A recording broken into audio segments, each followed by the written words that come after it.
All right. Continuing on. It is day 80. I've got the old morning coffee. And let's see. I'm sitting next to Grinding Knife Camp. Did I want to fight Grinding Knife Camp? I'm gonna guess probably yes. A few ambushers, many skirmishers, and an overseer. Probably don't need to bother waiting till nighttime. It's a little bit too long to wait. Probably, yeah. Fight this camp and then head down to a better city to sell stuff, and then from there we'll make a deep pass through the far edges of the map looking for fights.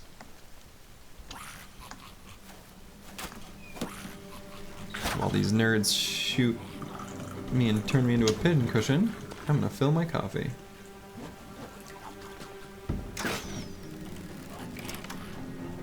Glad that nerd missed.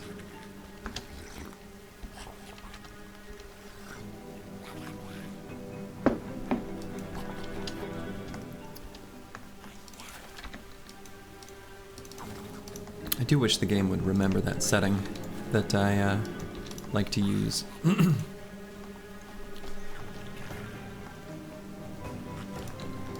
Let's see, hopefully. Okay.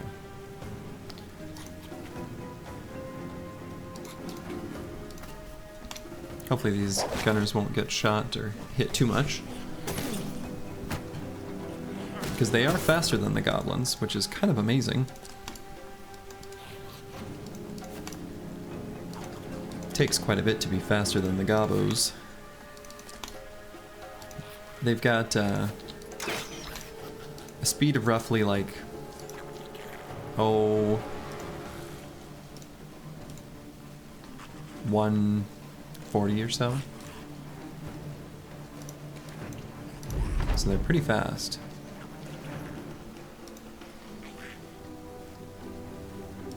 I wonder if I'm not actually live.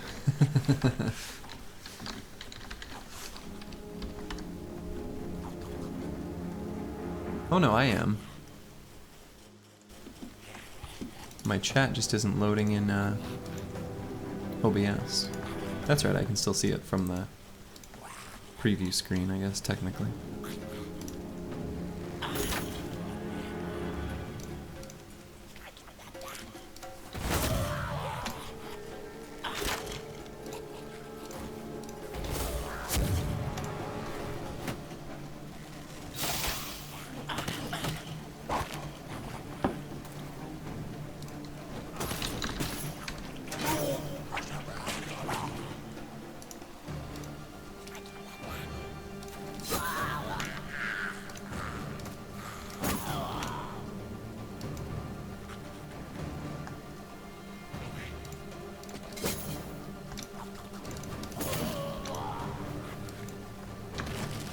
I will say, reach weapons are awfully handy when fighting against goblins. They really are.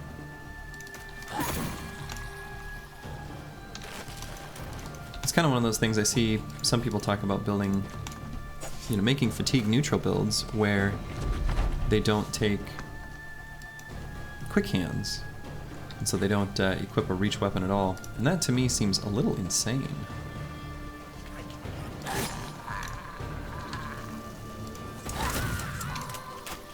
Because you get so much value out of it in so many fights.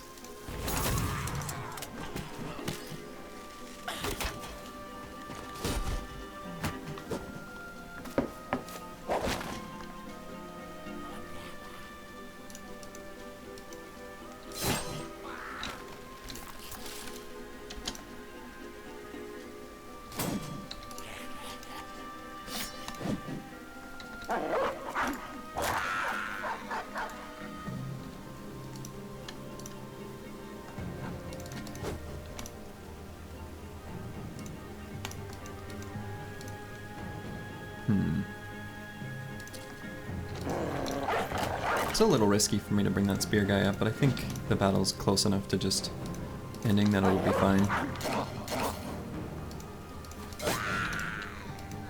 Have to imagine.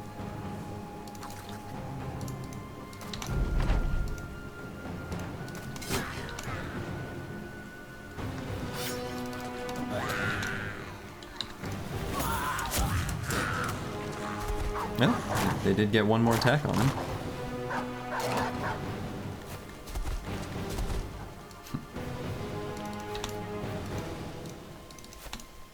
There's a lot of little things in this game that are really well designed, like footwork costing 3 AP and movement costing 2.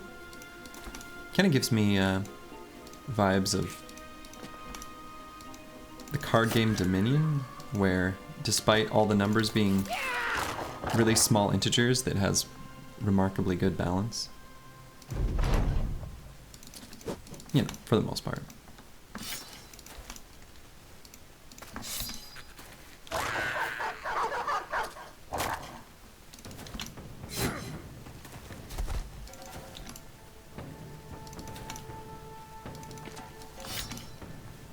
There we go.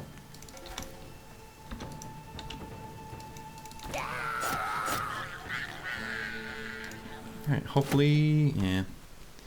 Alright, getting rid of food that's about to expire. I don't know if this is right, but I like to leave like 1 or possibly 2 types of food that are going to expire in 1 day. Assuming that that will still be consumed. Okay, we'll leave the quivers behind. Don't need those.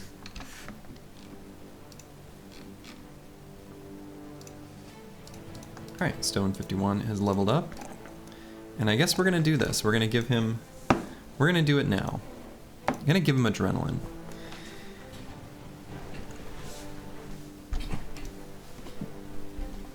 Should be interesting. It does seem like it could be good.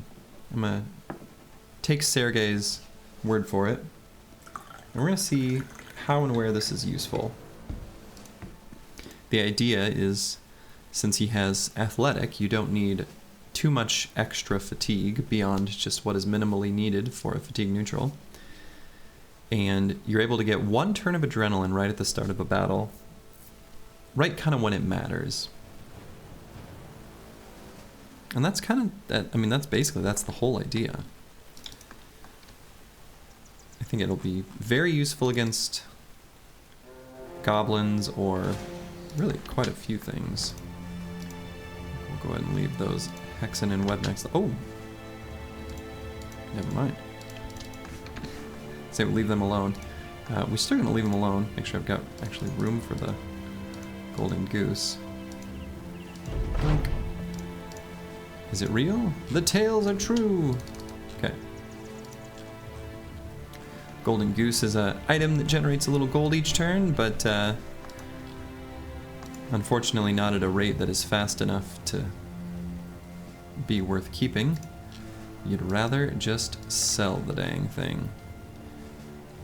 You don't have to sell it right away when you first get it if you don't have a good sale price. Since it's worth quite a bit, it is worth finding at least a decent city to sell it at.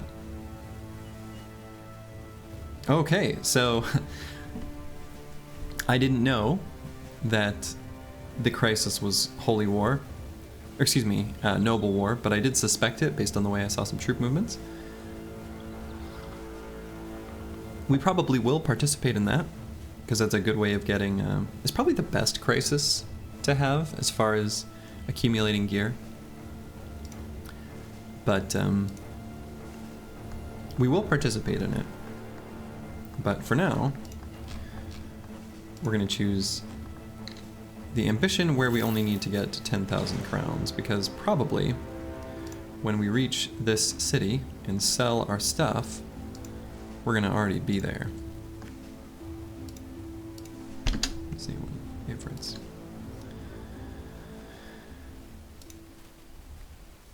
Now we could speculate and hang on to what we've got in our inventory and try to get to a city with a settlement condition that increases sale price. Oh, I also do want to treat 2 injuries, and the reason is that I don't need this recruiter anymore, and I'd like a little insurance against bad stuff, so I'm going to get the surgeon. So I think what I'm going to do is sell some of the cheap stuff here, just like, you know, roughly speaking, the stuff that's worth less than 100.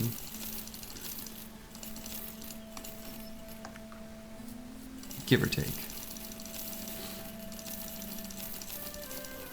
And keep a few of the more expensive items and make kind of a wide pass to Tarwa,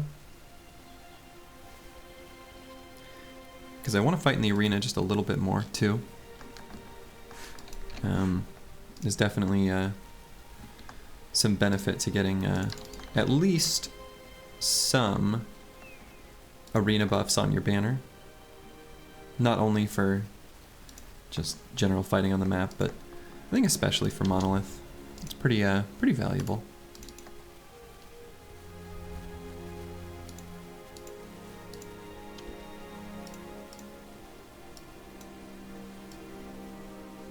Oh my goodness, what have I done? I pressed a button that I didn't want to press. Uh-oh.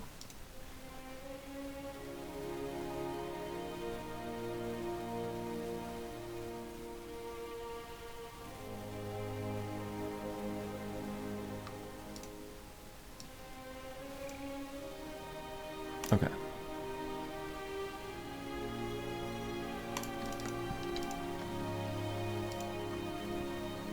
I thought maybe I had, like, accidentally closed OBS and killed my stream. I did not. I just minimized it. Okay. We'll try this fight. And gonna try bringing these spear bros as hammer bros. The gunners aren't much use, so I should probably just leave them at home. I do have heavy throwing axes, so I do have that option. I'll give that to this guy. We'll just make a nice solid frontline wall.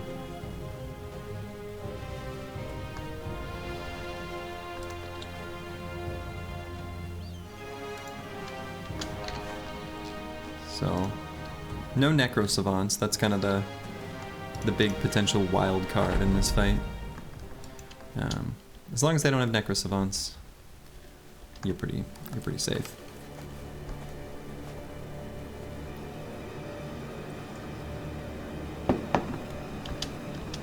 And of course, I'm going to do the classic backup 2 hexes in the first turn against Ancient Dead. Sometimes you want to wait and see if the priest will do his miasma, which he sometimes will. Not this time, though.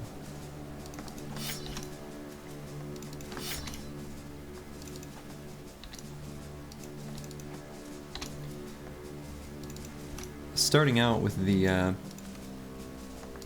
melee weapons equipped on everyone, and the reason for that is that a few of my bros have Berserk, and so if they proc Berserk with the melee weapon, then they can quick hands to a reach weapon and give the enemies a little bop.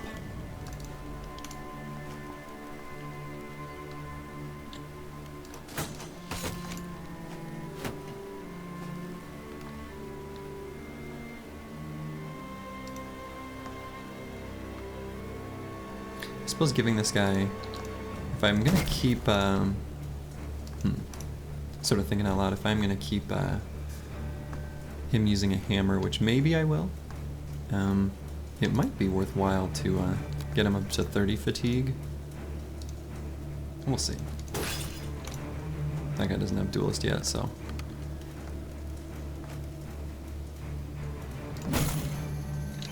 Caw-caw!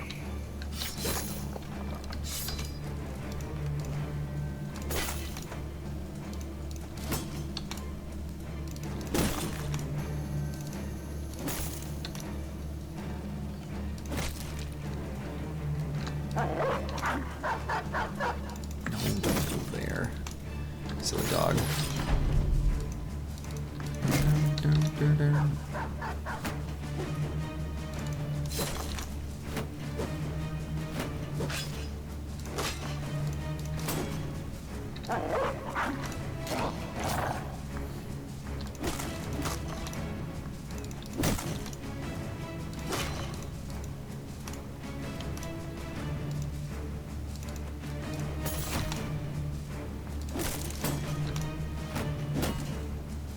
Bonk. I always find it funny whenever the enemy uses the shield push. I don't know why. There should not be humor in that, but for some reason they kind of use it randomly. Like I don't know. There doesn't seem to be a ton of rhyme or reason for when they do.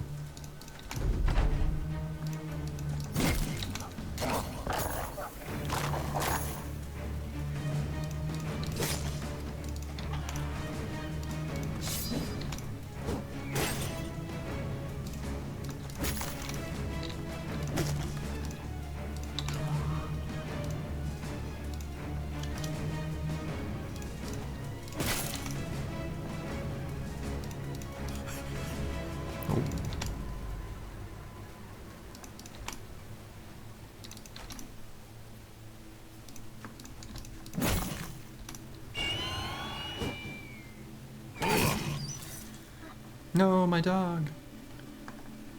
Let's try to kill that priest. There we go. Ow.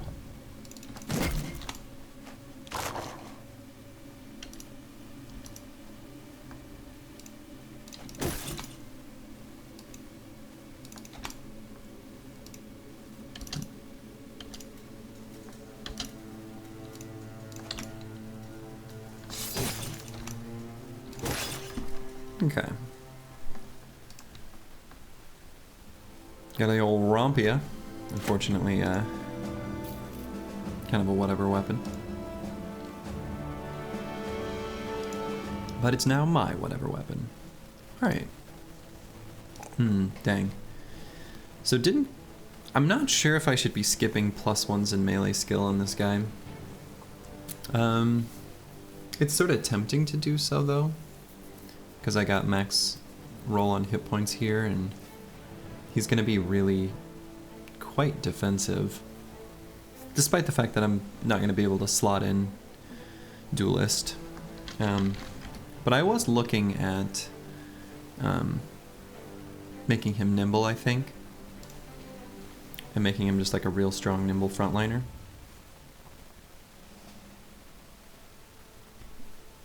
He honestly does have enough hit points that he could also be Forge.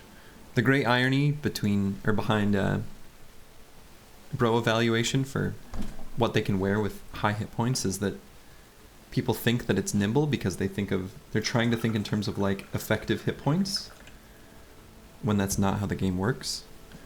And usually the higher the hit points, the more suitable they are for Forge. At least in sustained combat sort of conditions. Really the difference is it a defensive build or is it a offensive build that is making you, or I should say not even offensive, just a fatigue based build, one that uses fatigue.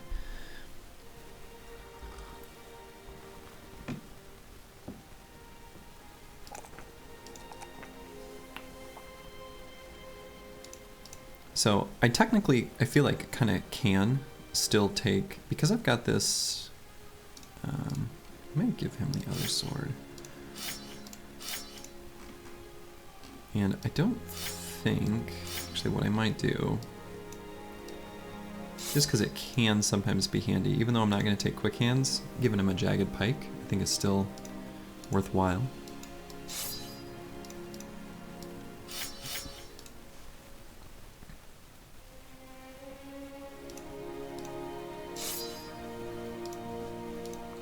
Anyway, I was basically kind of thinking of what exactly I want to do with him. This stinging sword, once I have sword mastery, which I do, only costs 6 fatigue to swing, and so it is well below like fatigue neutral, and in fact only takes 18 total fatigue to attack with. And this guy is gonna have a big hefty fatigue pool. And so I'm kind of looking at doing Zerk, Duelist, Frenzy, and I don't know if I want to go Nimble or Forge. I really don't.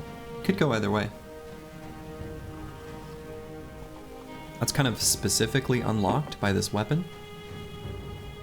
The ability to go Forge with kind of a Duelist like this that still has sufficiently good secondaries. And the reason I did Sword too was not only, again, because of the weapon that was found, but also he's got such high, or like relatively low melee skill, or at least I knew there was a chance when I was starting to build him that it wouldn't grow as much as I wanted, because we don't have talent stars. And swords get their innate +10 to hit, which is just the equivalent of 10 melee skill, and that's really good.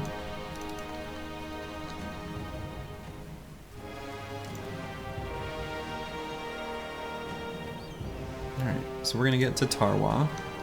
Hopefully, I think it'll be at nighttime when we arrive, but the nice thing is, I'm hoping that we can get the, oh yeah, definitely can, get the day 82 fight in the arena, and then follow it up with the day 83 fight. So, I'm gonna sit here until it becomes dawn.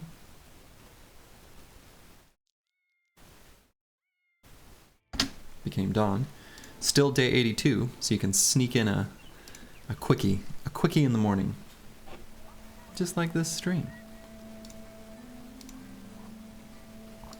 Okay, 3 nomads. That's a pretty easy fight. Definitely going to bring in the banner, because this is an opportunity to get some experience on them. Arena experience, that is, but also fighting experience. And then I can kind of bring whoever I want.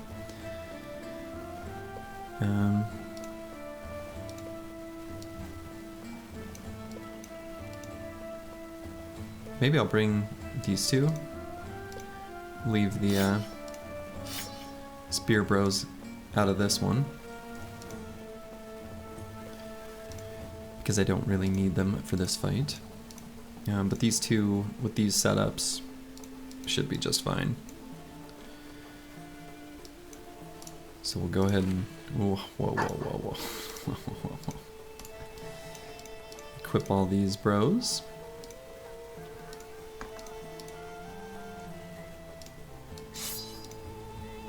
Oh, and I guess I can try out Adrenaline in this fight. This might be an opportunity to use it. Maybe I'll give him a big old bonk for now. That'll be just a better weapon.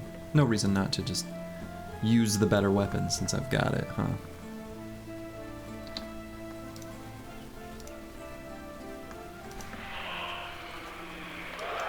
So I guess the idea will be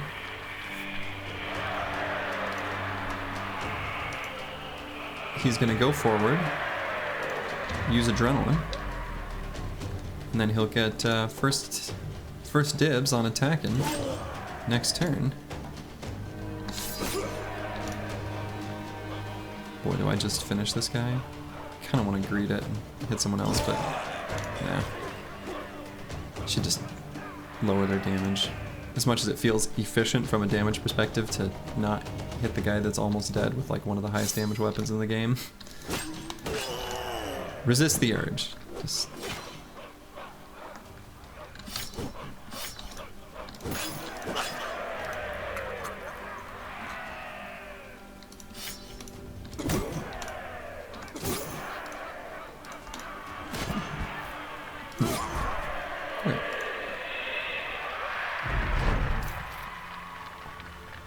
easy one. And then I'm gonna wait for day 83, which should happen. It'll roll around here pretty quick.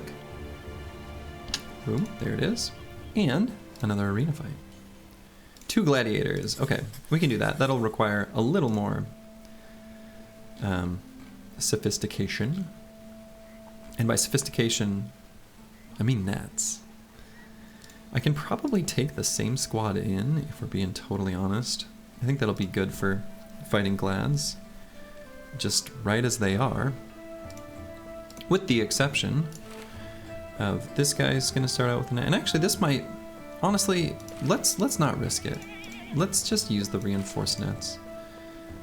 I think it is appropriate to bring those into this fight.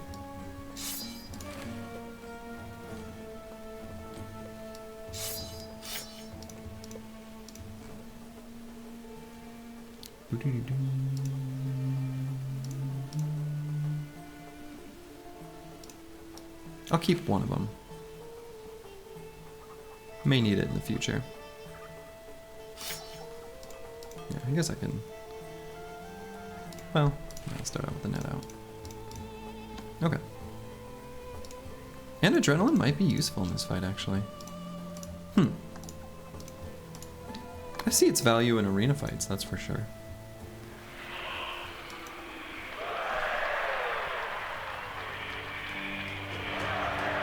I think I want to just run up net and end turn.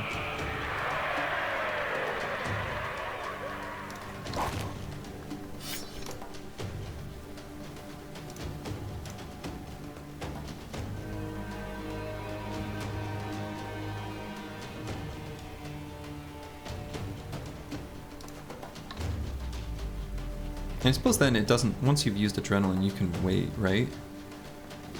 I'm gonna experiment with that, just to see if that still works. There's no reason it shouldn't. Yeah. That's too bad.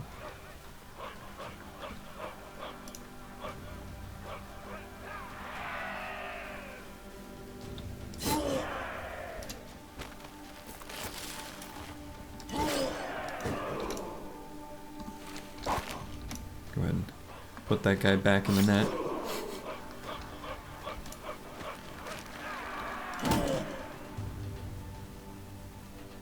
And I think I want to get in melee contact with this guy. I think that'll be better. Do I want to finish him? I think if I move up, it'll be fine.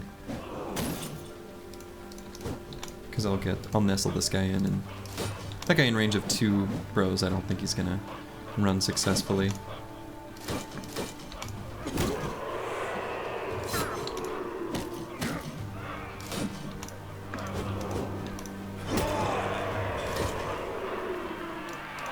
I wonder if I want to get in melee for more surround bonus.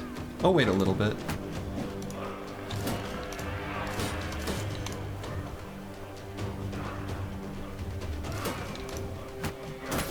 Boy, doing a good job of hitting this guy's shield. There we go. Now I think I'll get the melee bonus. Yeah, okay, there we go.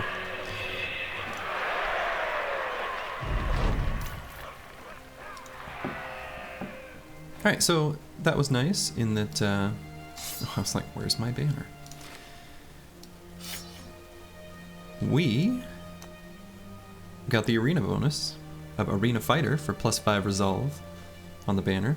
So, in essence, that is like broadcasting that reward to the rest of the team. Definitely a good thing.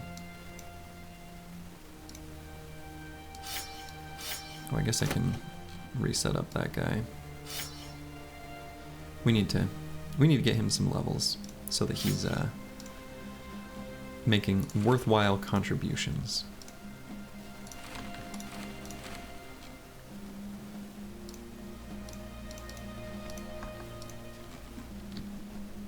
Okay. So yeah, that was 2 gladiators. I'm kind of surprised that it was only 2, given the kind of point that the squad is at. Given it's like a bunch of level 11s and stuff. But it was just 2. Kind of thought that the it would be up to 3, given the way it calculates the difficulty. But apparently we're not quite there. There's still a decent number of bros that are kind of hanging around level 7 and stuff like that in the top 12 that it uses to calculate the difficulty of the arena fight. So just I don't know the, yeah, so just to give a tiny bit of context to that, I don't know the exact, this could be incorrect, but I think it's right. Basically, they take the top 12 units on your squad, average their level, and use that to determine the arena scaling. I thought it was just the top 12. Is it a total average?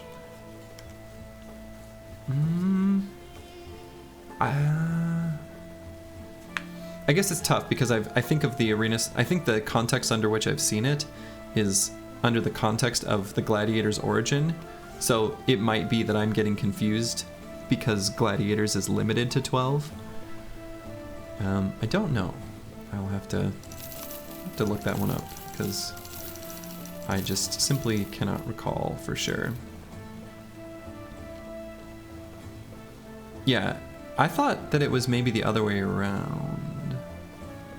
I don't know. I don't remember. I don't remember.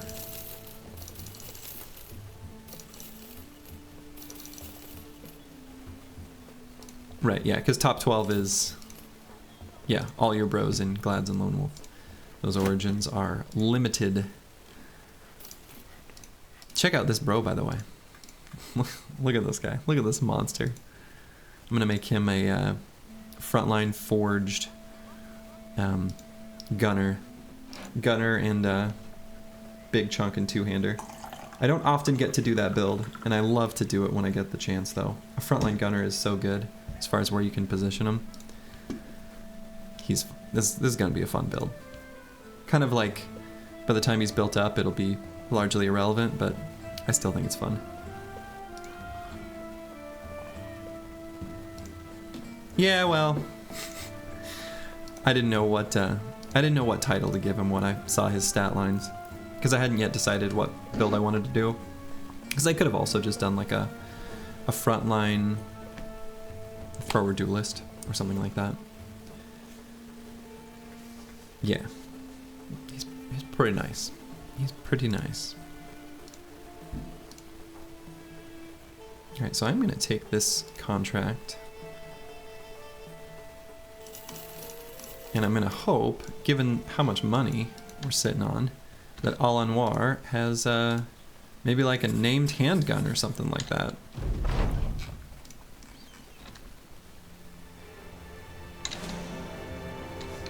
Oh, and I should make sure that I've got people out that I want to have out. I'm gonna get a couple of the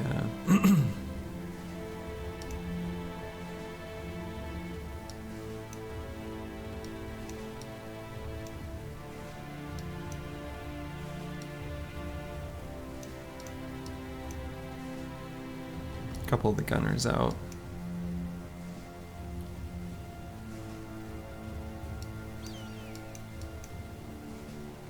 Something like that. I'm gonna shift everyone over one.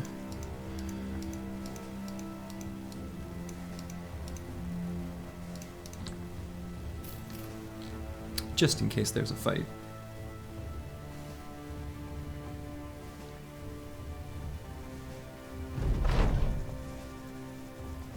Okay, so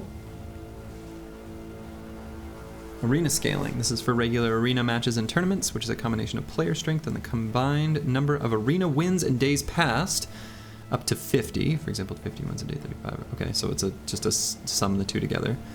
The party strength scaling is a little different to other forms since it normalizes your party strength to as if you had 12 brothers, meaning that having more 12 makes the fights easier and less than 12 makes them harder. Okay, right. And actually, I think you can if I'm understanding correctly, You can even rephrase that bottom part to... So that's what makes it different from regular contract scaling, but you can also just think of it as if it normalizes your party strength to as if you had 12 brothers, it is also just true that the more lower level bros you have, even before 12, also reduces the scaling. Because I know that's a key part of sort of the Glad's origin first few days, is recruiting a couple super cheap plebs just to make the arena fights a little bit easier. But we'll cross that bridge when we come to it. We got many origins to get through first.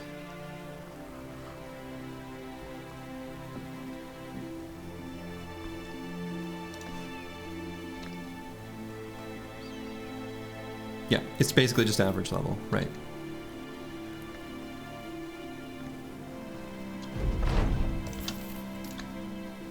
Okay, this is well supplied. You know, I never can seem to find a named handgun. I love them so, but it's just not meant to be. Wow, that's a good helmet. Too expensive, but well, kind of a bust a little bit.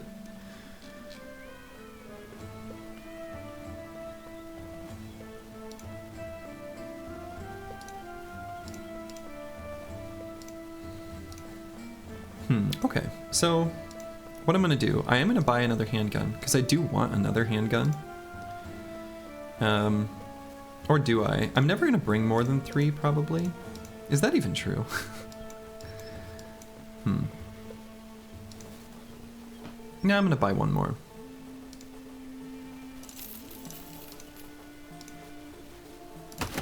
Because what I can do is, I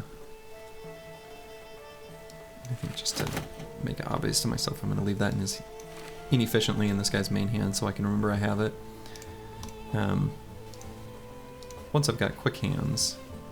Oh, actually, not yet. I was going to say I can set up some double gunners, or set up this guy as a double gunner. But I guess not quite yet. And these initiative builds don't really need the second gun. Yeah, the initiative builds, though, don't really need the second gun because they kind of have that built in. Since at the end of the first round, they're probably going to move somewhere, blast, at the start of the next turn, is kind of how I've been using them. So I don't think I need the double gun set up there yet, but I will set up this guy as a double gunner once he's got crossbow and firearm mastery. He won't be very good at it for a little while, though. I could buy a couple night owl elixirs for when I make treks out into the wilds, because there's lots of goblins. That can be kind of handy. I think it's worth buying them, especially at the cheap rate. And hell, maybe it's worth buying some of these other potions. I've got a lot of money. I do still want the next card upgrade for 10,000, so maybe I'll just buy those two. And I also want to spend money on, now that I got the 10,000 ambition, I can get rid of the recruiter, I'm finally done with them, and pick up the surgeon, as I mentioned previously, just in case something bad were to happen. So I've got some built-in insurance not only in backup bros, but I've got some built-in insurance that if something does happen to someone and they fall in battle, the surgeon will bring him back with a permanent injury, and if it's real bad, I can just use the water skin. So the team's got several layers of safety nets, even in case something like terribly bad happens. So it's time to go be reckless. I think that's the only conclusion. So I think I'm gonna make a trip out and start carving away at this area of unexplored land. So I'm going to make sure I've got plenty of food. And that's basically it. So I'm going to buy a few things that last a real long time. That should be more than enough now. And I'm gonna maybe head up through here and then something like that. That's kind of what I'm thinking.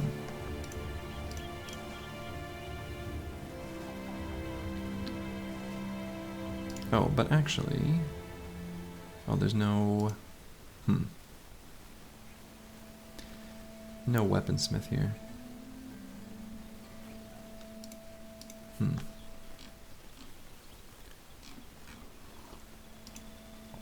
I was gonna buy a much maligned sword lance for a couple different bros that I think could make very good use of it, but there's no weaponsmith there, so I guess not.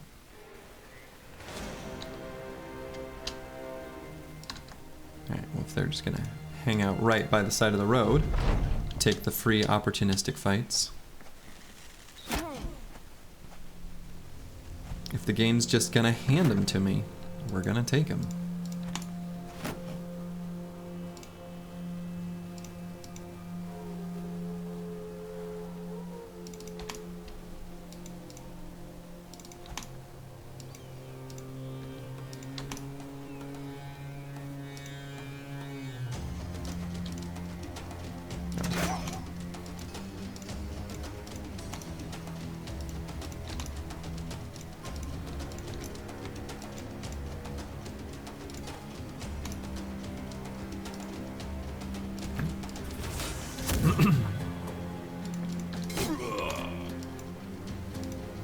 And the jerks do have dodge, unfortunately.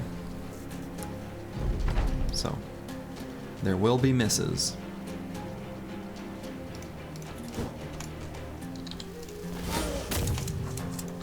And block shots.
These guys are, in fact, weak. It is true. It's not much of a fight. I'm basically picking on wimps here. But it brings the team's mood up. They like picking on wimps. Kind of sick, really.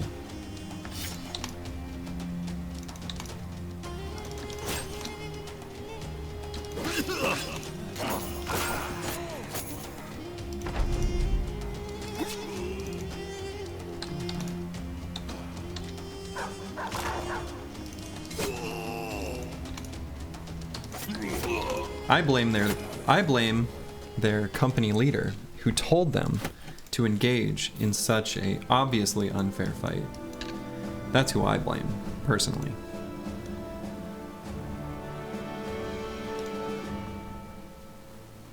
Yeah, exactly.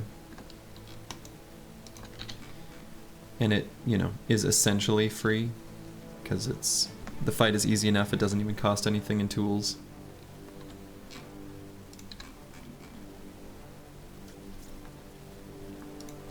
Okay. I could, if I'm going to make a trip out to the wilds, I could just real quick move over and sell stuff. I guess probably what I'll end up doing is just saying screw it and replace things. The low sell point items with the expensive stuff. Yeah, bad leadership. Hey now, bad leadership, excuse me. They've gained confidence in my leadership recently. Twice.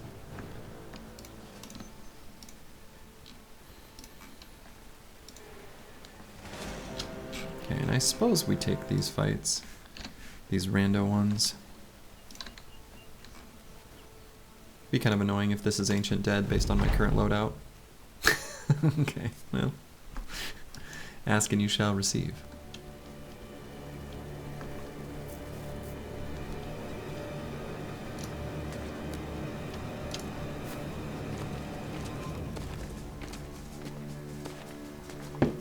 It's actually a decently sized camp too, actually.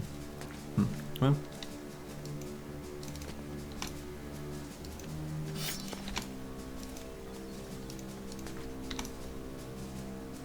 Yeah, it is a lot of piercing weapons, but it's not maybe quite as bad as it looks because I've got some backups on the ready. I guess I could have thrown there, but...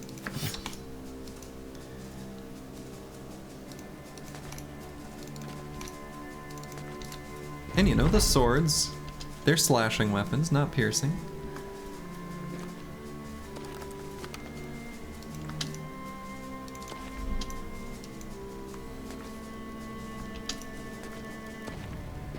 There we go. Get in there. Luckily, they kind of moved up stupidly, too. Caw-caw!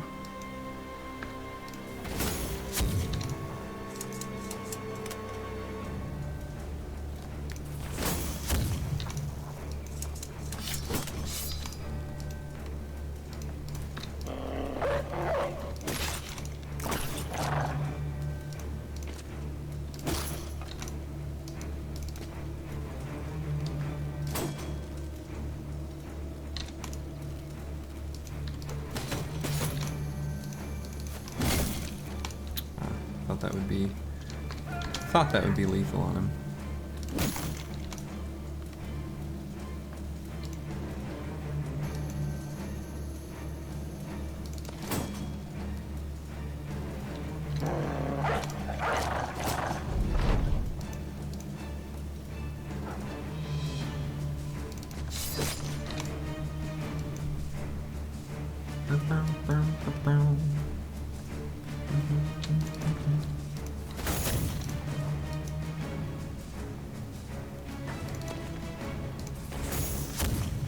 Still getting the overwhelm procs by the gunners, even though all they're doing is just damaging a little armor.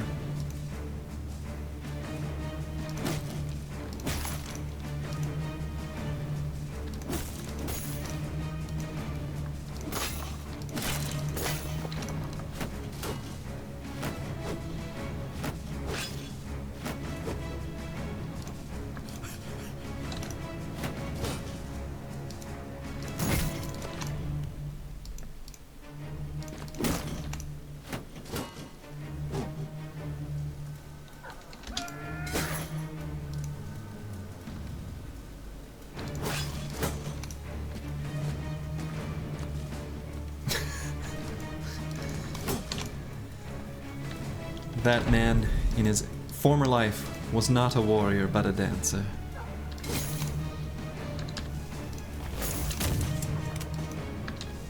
Just wants to dance.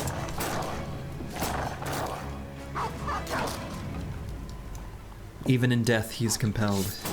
He just wants to do the 2-hex shuffle.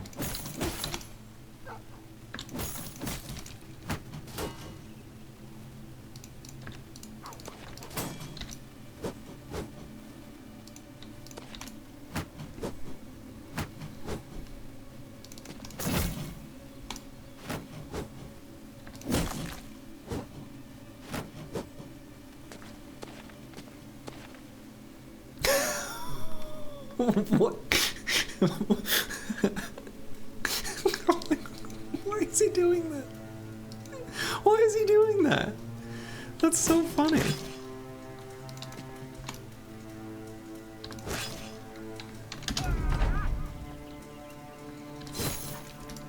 Yeah, I don't understand it. I want to see if he'll do it again. Okay, I'm gonna intentionally not move this guy up before him. This is a science experiment now. I need to know.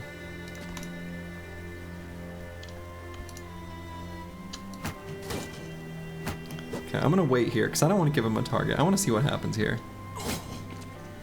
No, he didn't dance. I wanted to see it one more time. Oh, I shouldn't have occupied. Oh well, it's not gonna matter. I was gonna say I shouldn't have occupied that hex. That way this guy can actually get in and do something. Whatever.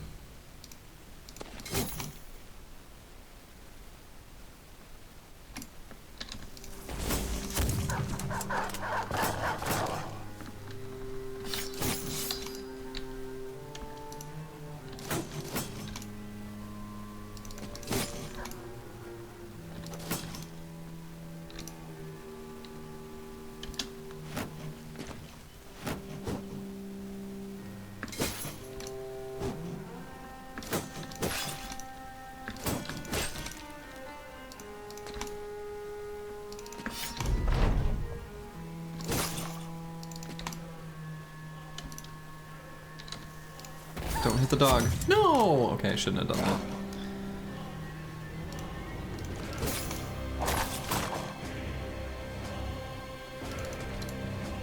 Yeah, I mean, we'll see in the post-battle screen.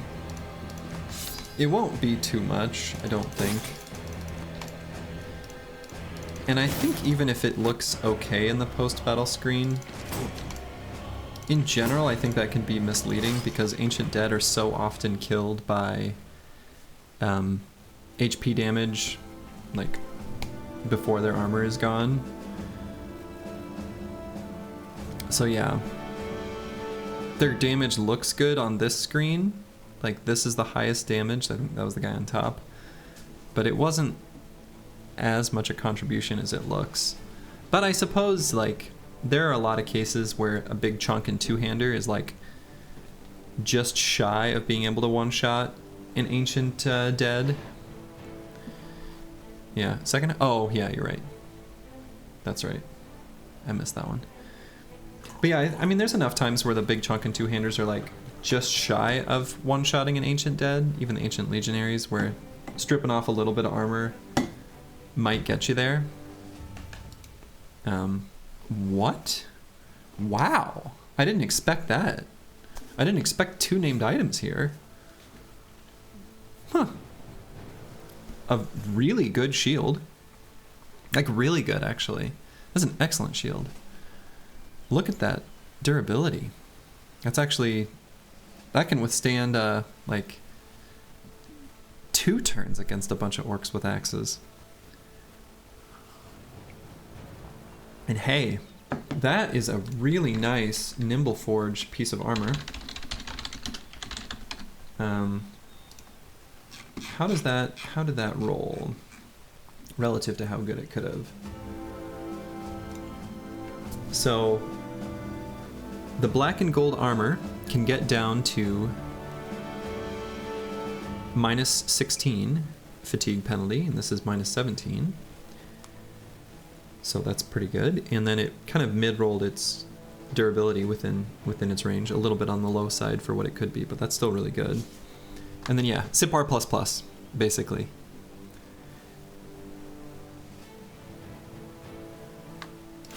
Both visually and functionally. So what I'm kind of thinking is, I mean, I've got this light padding replacement to reduce the penalty to an armor's fatigue. The nice thing about that is that it rounds down. So in other words, I'll just go ahead and demonstrate because it's worth doing, and I think that's how I'm going to use it. I can equip this Black Crow Balthazar's Suncloak, -17, and goes down to -13. So 80% of 17 is 13.6, but again, it benefits the player here. So what we have here is a very excellent piece of gear. And so what I might end up doing, this guy that I'm building up as a sword duelist, I might make him potentially nimble forged.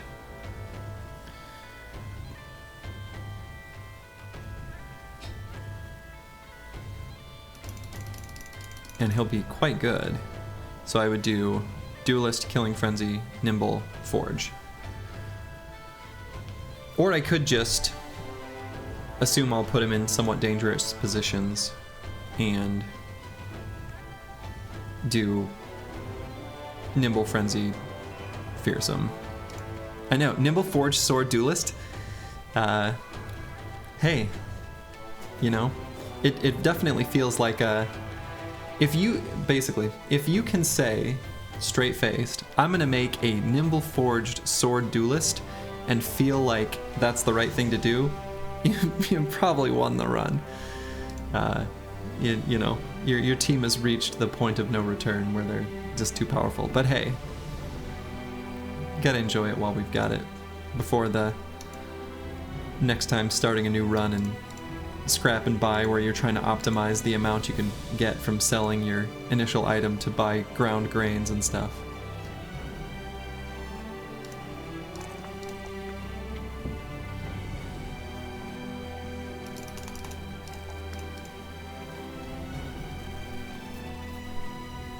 I'm gonna get underdog on this guy. But yeah, I've got a nice nice named sword that I got from Goblin with so it's basically like noble sword plus plus, so should be effective.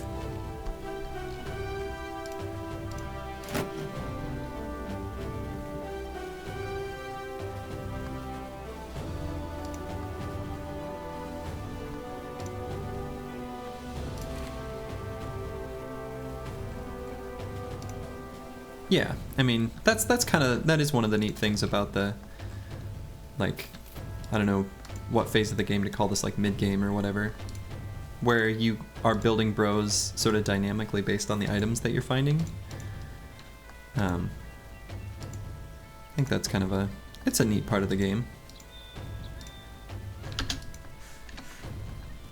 A neat aspect of it.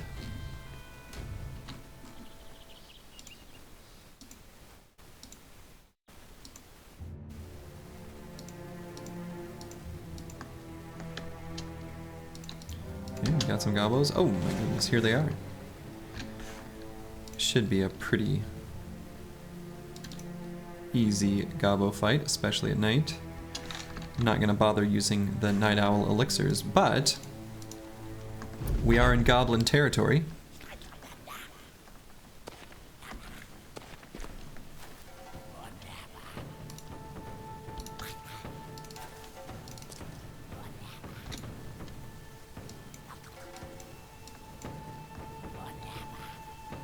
Yep, yeah, so even with proccing Berserk, it only uses 18 fatigue per turn with Mastery, which is quite good.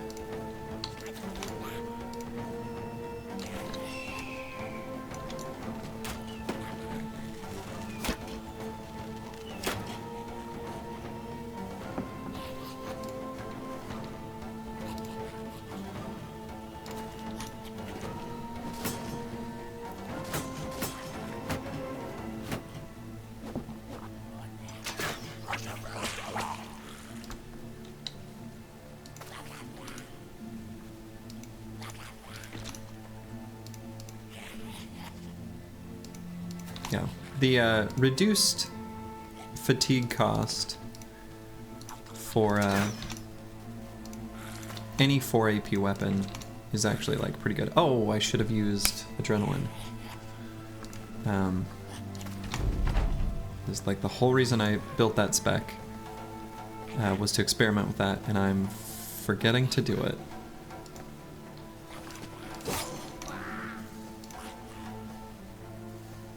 Let's see, I could go here. Still can shoot. Hit these 4. That was disappointing.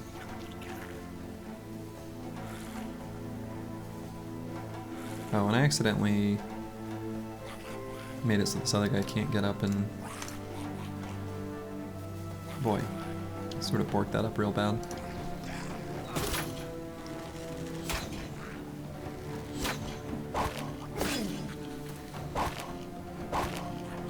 And now everybody's trapped in nets.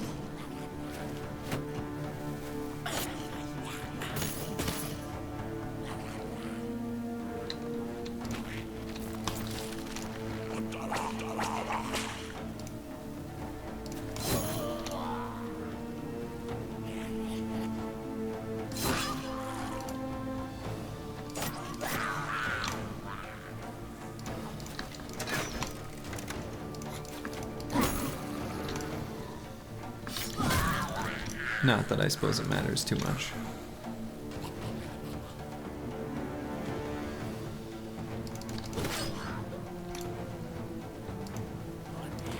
Hey! We do love an early Slurgy stream. Caffeinated Slurgy is best Slurgy. I got my to-do list.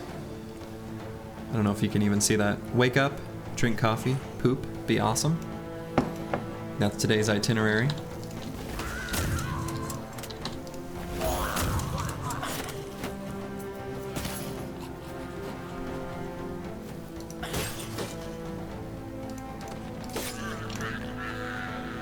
He's back at it. Ladies and gentlemen, Slurgy is here.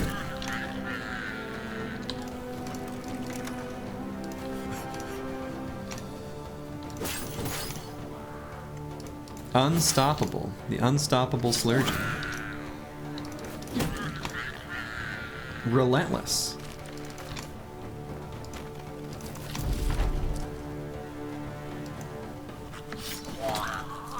The relentless Slurgy not losing dodge value.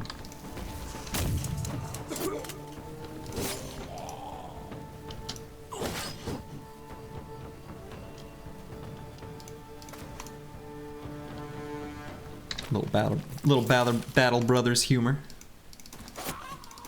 And humble. Well, being humble is one of my best qualities. One of many.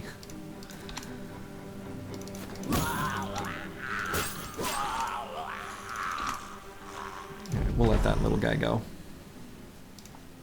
Another named item. Wow. What a shield.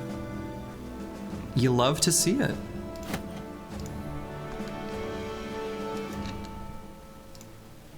I could give it to my tank, but I almost...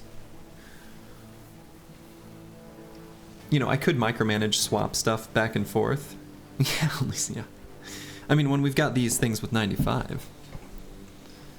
I know, right? Doesn't daze enemies, but... And it's, you know, not infinite durability. However, is great. And it costs less fatigue. No, I'm not a shield hater. I love getting named shields.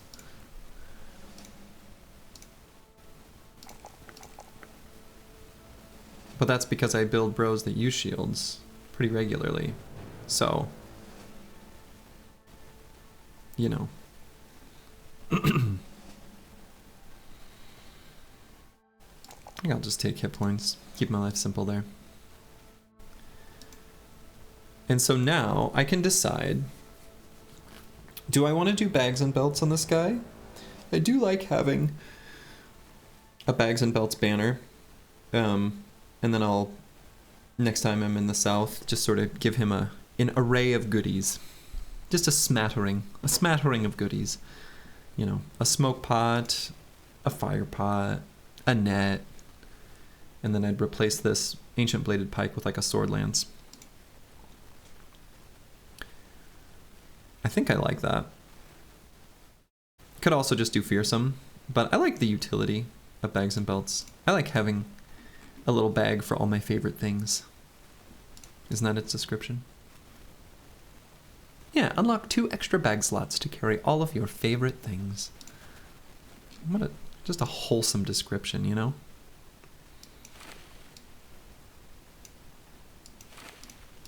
We'll put a net there. And I guess that's it for now.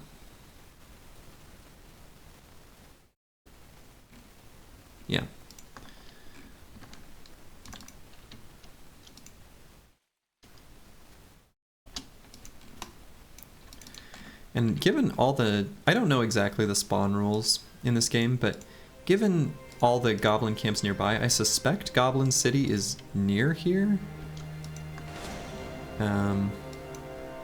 Camp of 1,000 arrows.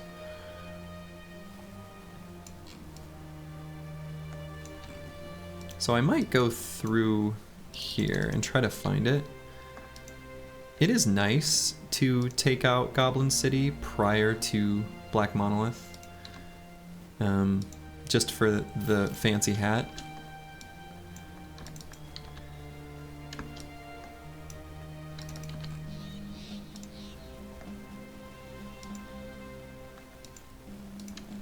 And then you get a matched set, which is kind of nice.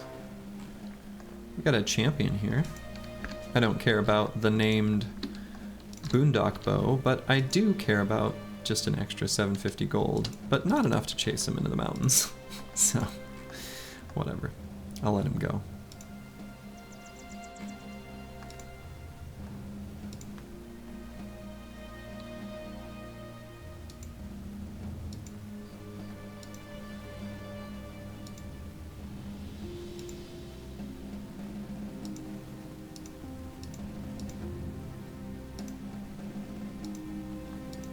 Oh, enemies, where are you?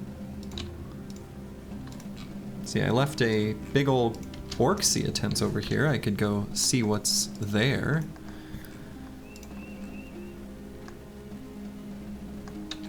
Two days worth of food? How did that happen? Well, if I fight the orcs, so a lot of these, yeah, have a long shelf life still. If I fight those orcs, I'll get some strange meat to sustain me. Best not to ask where it comes from. You don't want to be disappointed by what you hear. Don't want any rumors of cannibalism. Okay, so this is gonna be a difficult fight. That is a lot of enemies. This is somewhat risky. More than somewhat. I mean, this is like maybe I still don't do it. That's a pretty high number of enemies for the current day. If I do get a failure on one of my spear walls and they get on top of my gunners, I'm in some real trouble.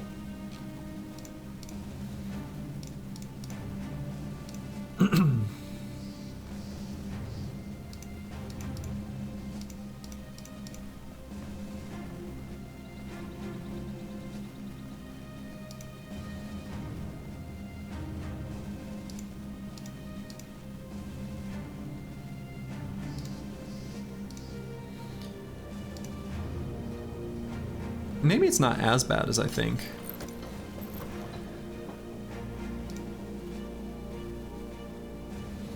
I can lock up a decent number of enemies against the tank. I do have fighting spears, so I can hold off for a long time. And I think I've got enough damage that if anyone does get through the spear wall, I should be able to take them out pretty easily.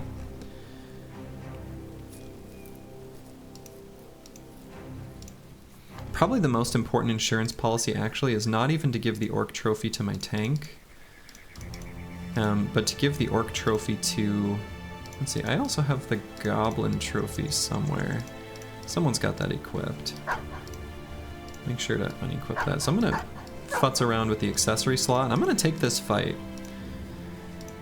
This is maybe not the right thing to do. I swear, there it is. Okay, he can have it, I guess, because I don't.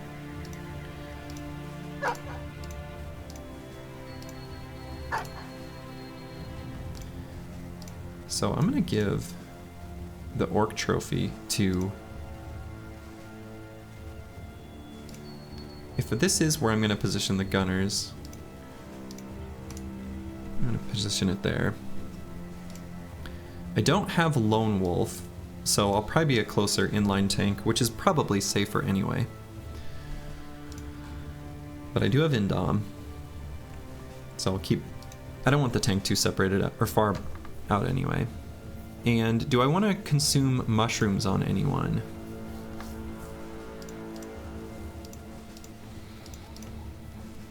Maybe on Donazatello here? That seems worthwhile. Crunch on some mushrooms. Alright, all that coffee is making me need to pee. I'm gonna pee, and then we're gonna do this fight. This is gonna be a spicy one. Should be good. Alright, be right back.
Okay.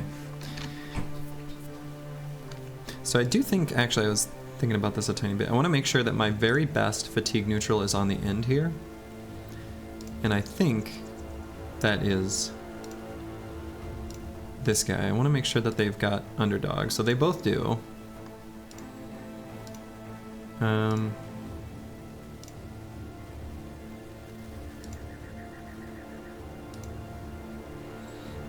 I suppose actually, because of this guy's resolve, I think I do like him being the one there. And what I'm going to do is swap their armor and their helmets. Yeah, okay. Wanted to make sure he still had a usable amount of fatigue. This guy has adrenaline on the ready. I don't know. I guess that's probably not that relevant in this fight. This location is on plains, okay. I was wondering if it was in the forest. I don't have Pathfinder with everyone, but if it was in the forest and you got Pathfinder on everyone. I guess I got Pathfinder on everyone except the tank. Anyway, it's irrelevant because it's not in the forest. You can back up and they'll naturally spread out. Sergey taught me that trick. I did pee.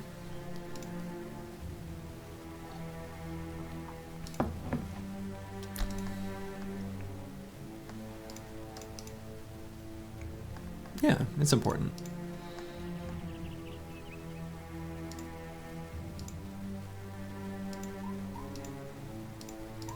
And realistically, since this guy doesn't have duelist yet, I'm gonna have him sit out this.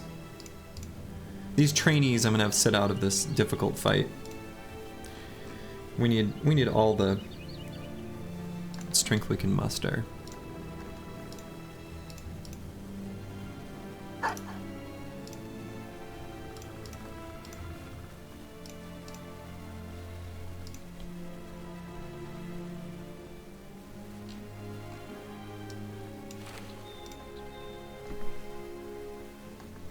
Okay, this should be an interesting one.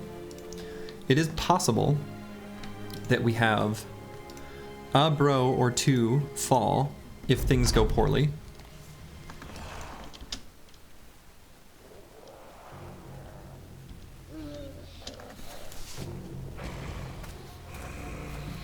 I'm gonna let them all move up. What I'm really curious about is, the primary question that I want to answer is, where's the warlord?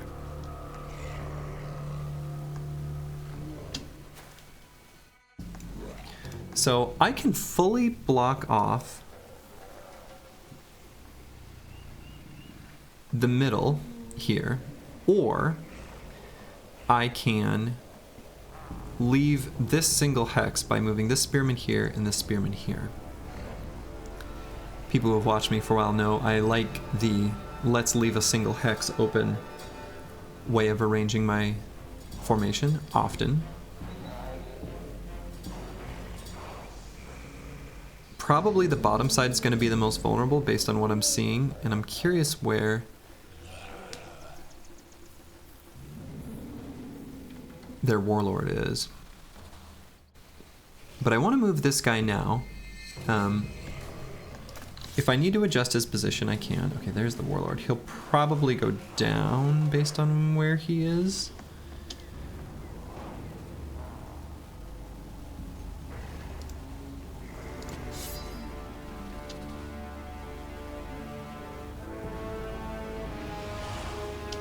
Let's see. Okay. So we got a couple cleavers up here, so this guy with the really good shield can withstand those warriors for basically infinity.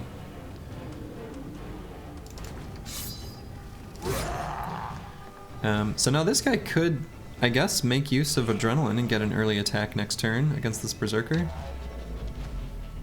May as well.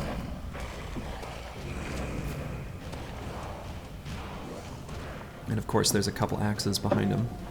But I see no reason not to go here and just lock up that position. I think he's strong enough.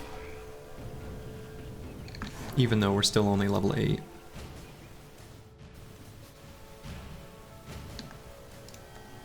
So I'm gonna go here and... So definitely what I'm most worried about is this bottom side. What I'm really worried about is having my gunners exposed when they push through down here.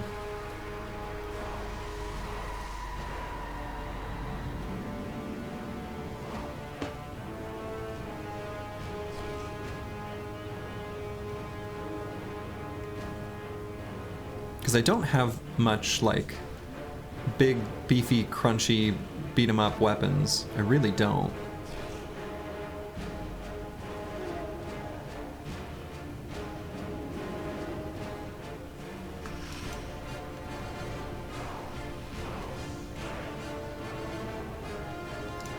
Yeah, I'm gonna move down here. We are gonna give him a few blasts. And I think I'm gonna blast to try to kill the young in the center to get them to sort of free up and take those spots.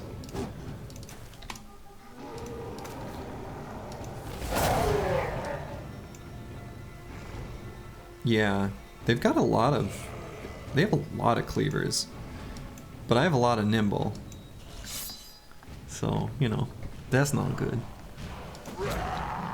No, I don't think warriors can even have man-splitters.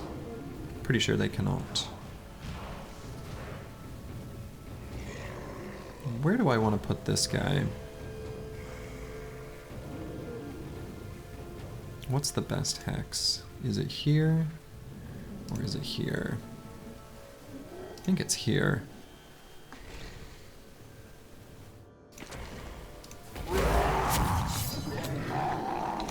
Okay.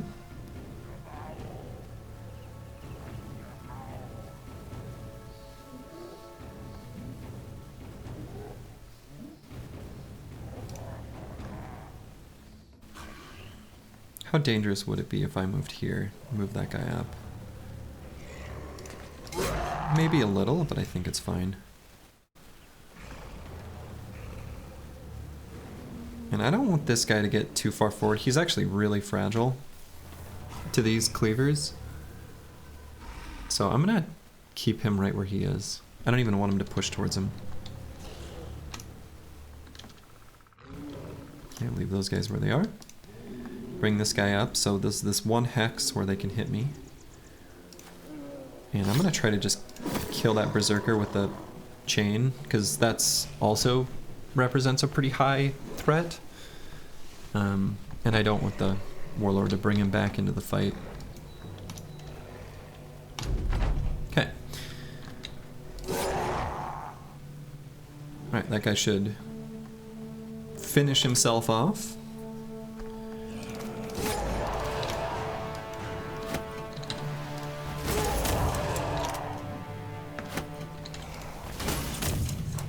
And this guy does not have overwhelm, which is too bad. I maybe should have done that the other way around with those two attacks, but... And this guy's doing indom, so... he blocked it anyway. Okay. So this hex is taken.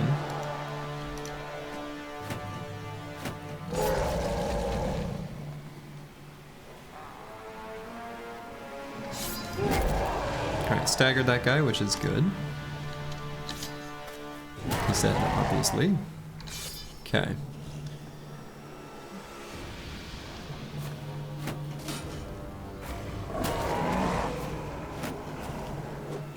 This guy is definitely the highest risk of death, which kind of knew was possible. I was really hoping that would hit to lower their armor, because this guy's got that famed barbarian cleaver, but c'est la vie.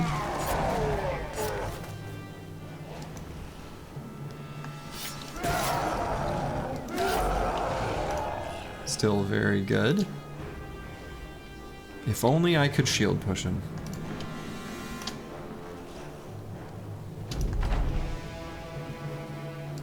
Okay, and I think I'm gonna get in here and just keep blasting that guy.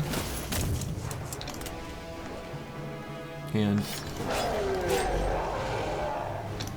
pretty good. Now, if this guy gets jumped on by these warriors, that's also bad. But I think we're just going to sort of gamble on being able to support him and make it okay.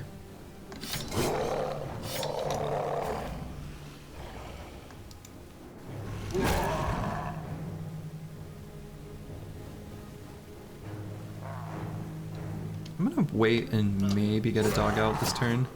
Gotta be careful with the dogs, but... Okay, and...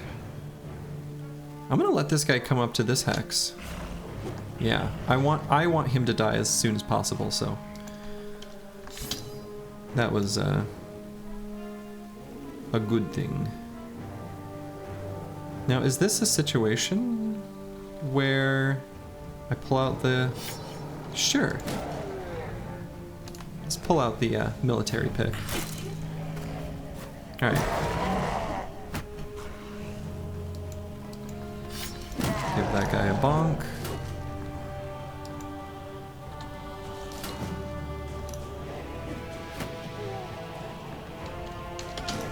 Keep occupying those two cleavery enemies. And I think we're safe to get that dog out. Just to stand on top of some of these fleeing enemies. And I suppose I should probably go after... Oh, come on. There we go.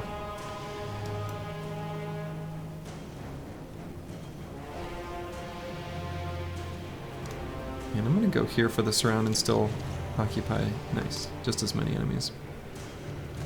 How's the shield doing? Just fine.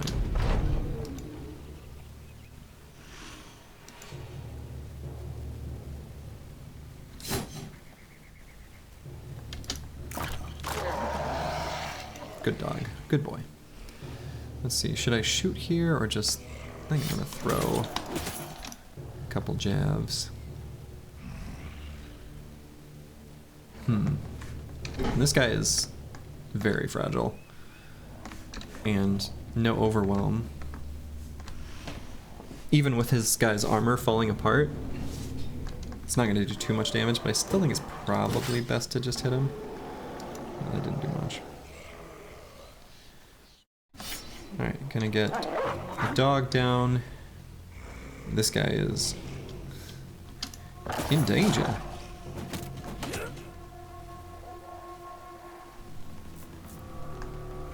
This might be an opportunity where I think it's worth to do that.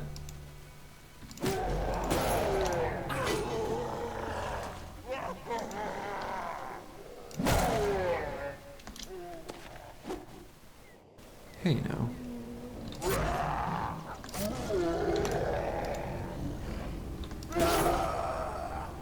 Okay, and oh, okay. I was gonna say, should I? Yeah, I'm scared for a bunch of my bros. If we're being honest.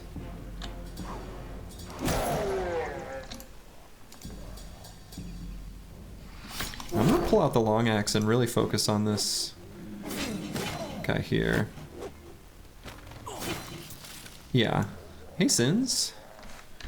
Watching us take a questionable and scary fight against some orcs. And actually, does Siegfried? No. Yeah.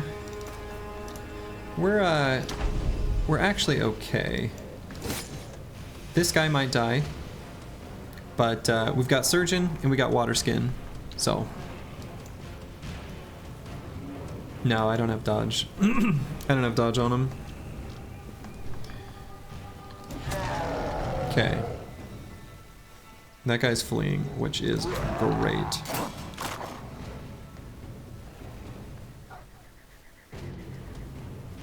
Few damage bros and sus spots. I don't think so. I mean, well, oh, okay, I see what you're saying. Yes, actually, I agree with that, now that I understand what you're saying.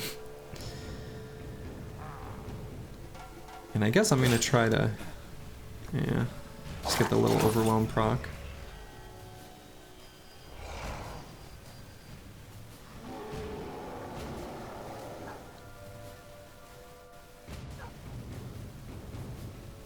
I guess maybe I could have also waited and tried to throw the smoke pot with this guy, but maybe even that's optimistic. I think we're just gonna keep focusing on that guy.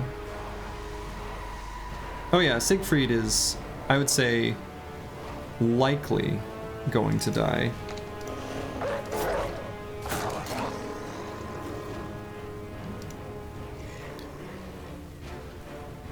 Yep, Cleaver guy is now totally fine.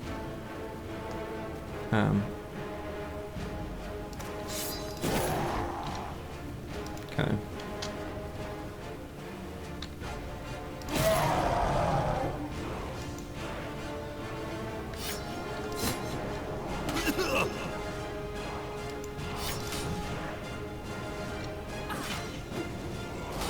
Well, he's alive for now. No recovery yet on this guy, so we're just gonna hang tight. I think I'm gonna lock up this warrior maybe, or actually, no, I'm gonna move up here because he's got Relentless, so I can get up here next turn and hit that guy. I think that's the most important thing.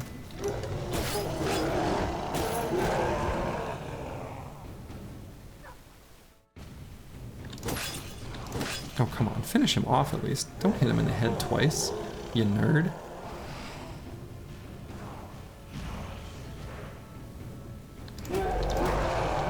Come on, finish them. Damn it, I wanted the morale hits from them dying. If only we could push him. That would be great.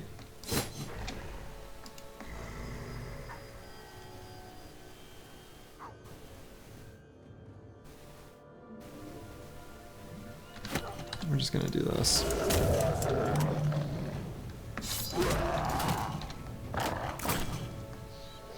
And we're gonna get our second overwhelm attack on this warrior.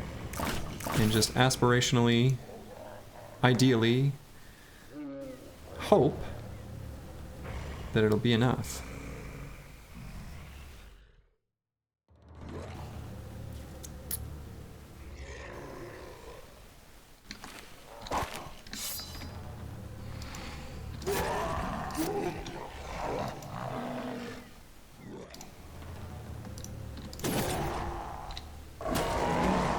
Oh, come on.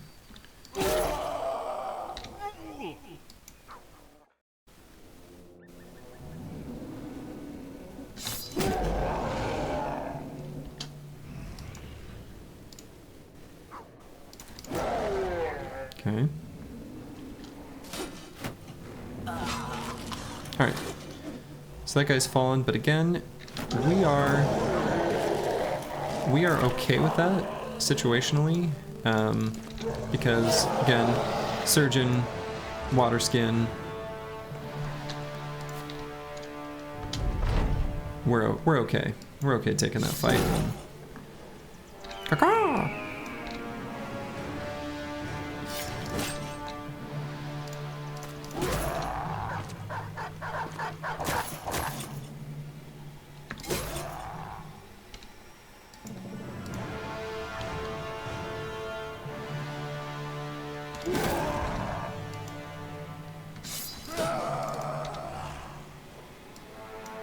It was. That was the reasoning. This isn't, you know, this isn't copium of me saying that after the fact. Before the battle, I announced very specifically those things, and I did say there's a decent chance that a bro dies. Or falls, I suppose. And that is, as predicted, what happened. So it's not as though it were this was a misevaluated fight. I knew the risks. Prediction coming to life, that's right.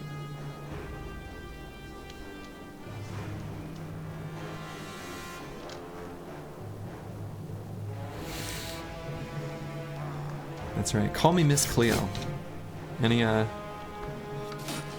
suppose Miss Cleo as a reference is pretty limited to very specific people staying up way past their bedtime as children watching infomercials.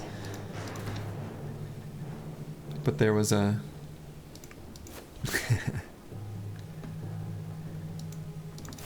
yeah, unfortunately, Aperio is probably right.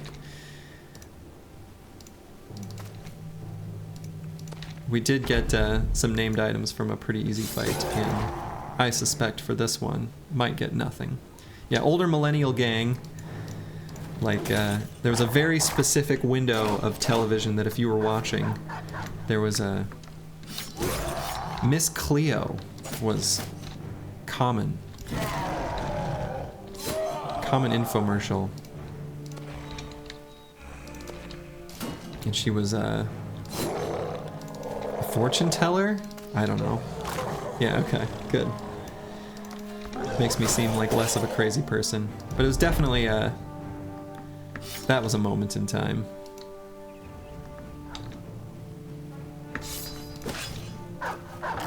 You know, we killed the napkin industry among so many other things.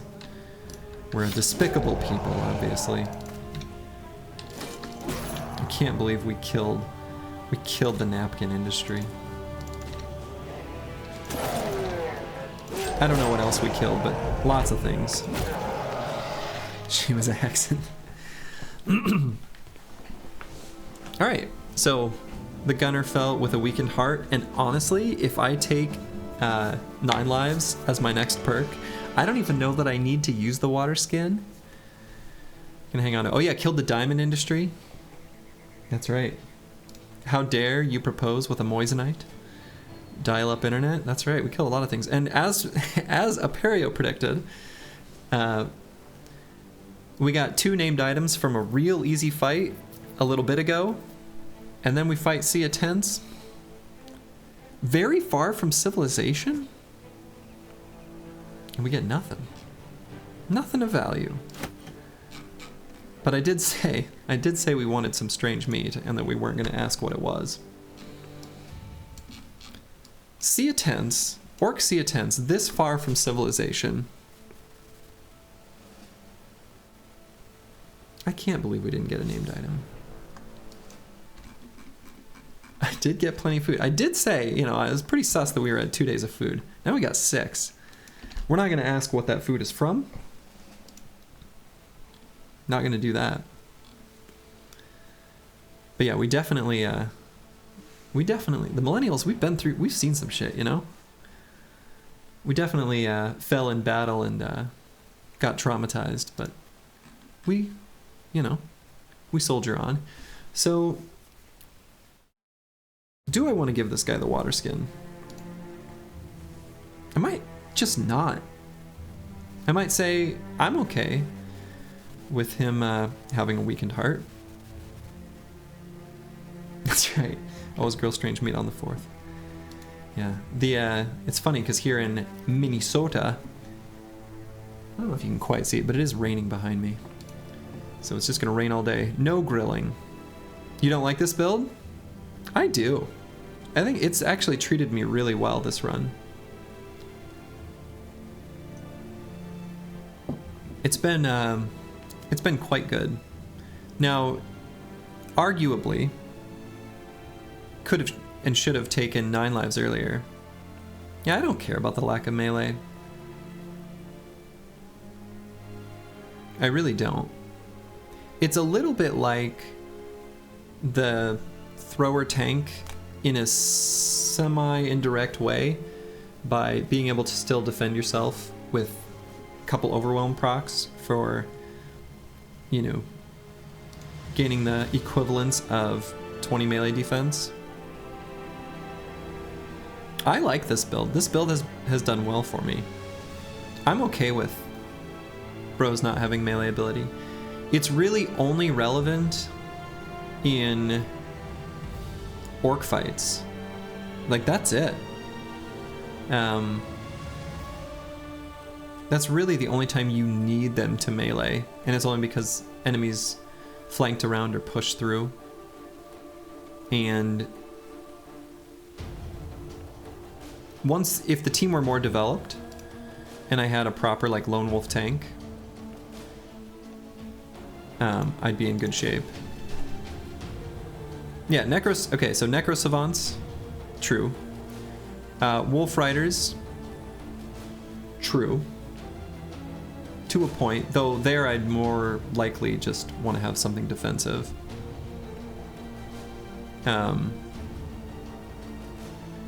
Chosen, I don't think that's probably going to happen. They're going to get locked up. They don't have the mobility to be able to engage with them, and I'm just not going to let them. So yeah, I think it is partially spears changing things. But I think with weakened heart, I am probably not going to use the water skin. I'm going to hang on to the water skin.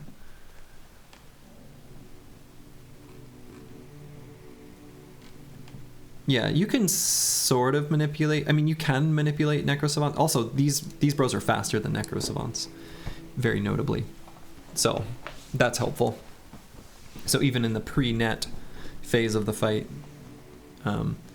the only thing that's tricky about Necro Savants is when you're fighting many Necro Savants, like lots of them. You know, you need to make sure to sort of envelop your poor little vulnerable bros. You make a cute little donut around them.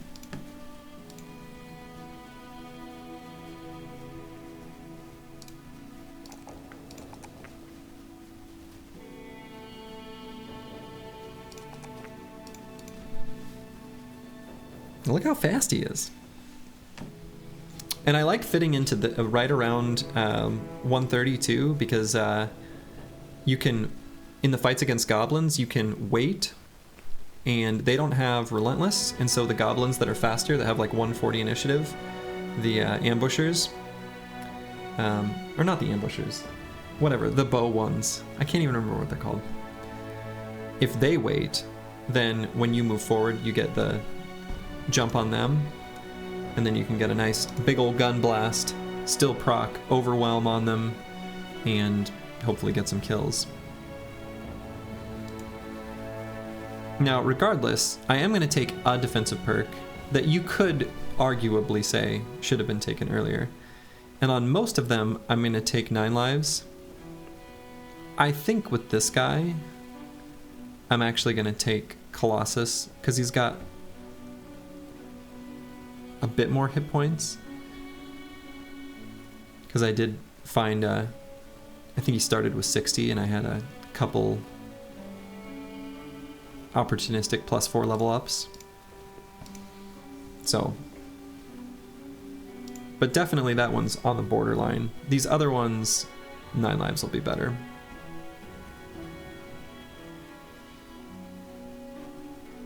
Yeah, I don't know the nitty-gritty details of what Necro Savants will do, like from you know, I kind of approach it with rules of thumb as opposed to trying to make really strong prediction. Yeah, I mean, dodge could be good too. Maybe dodge is better, right? Dodge is going to give about, you know, almost 20 defenses. It has more variance, but probably better, what's the word? If this were like a probability distribution curve of like what can kill them, dodge doesn't flatten anything out. It actually makes it wider and makes you more survivable. But like Colossus shores up the low end of bad stuff happening.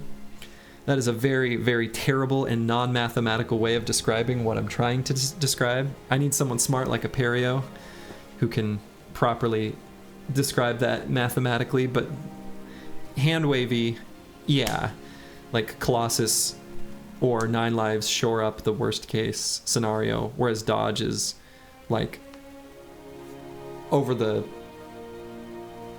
looking at every possible outcome, doing the most to make the outcome good overall, but it makes the good stuff good, not the bad stuff good as much.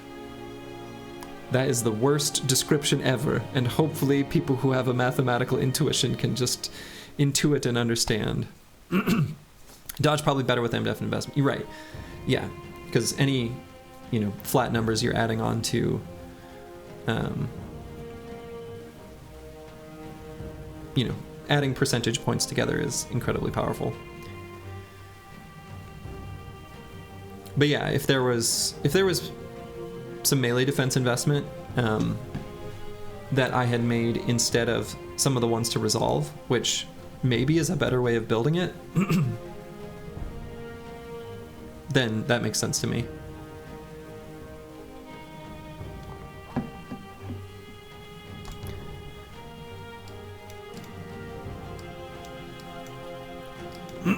So yeah, I think excuse me. There's like a little bit of coffee grounds at the end of that drink that I just took.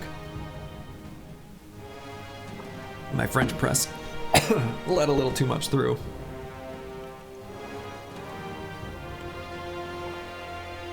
But yeah, I think I'm not gonna use the water skin. I'm gonna hang on to it.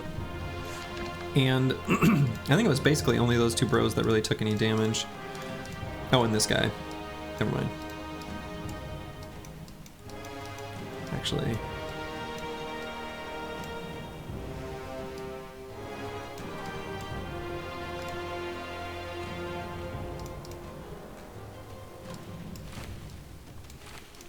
So yeah, now we got replacements. This guy's a little hurt.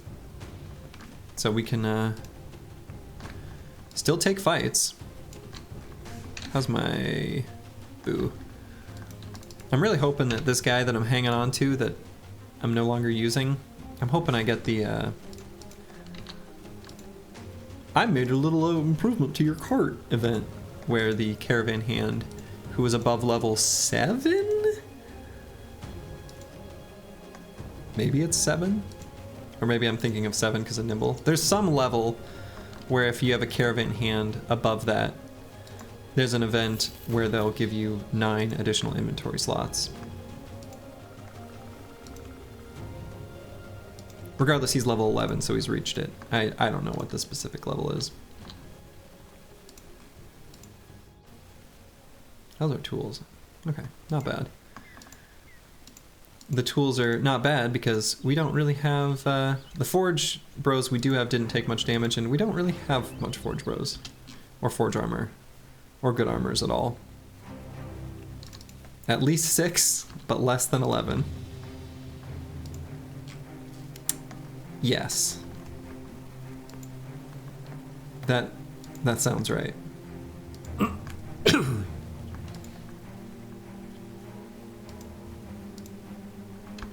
Hey, the Unhold Graveyard. Get some stuff. So now we've got another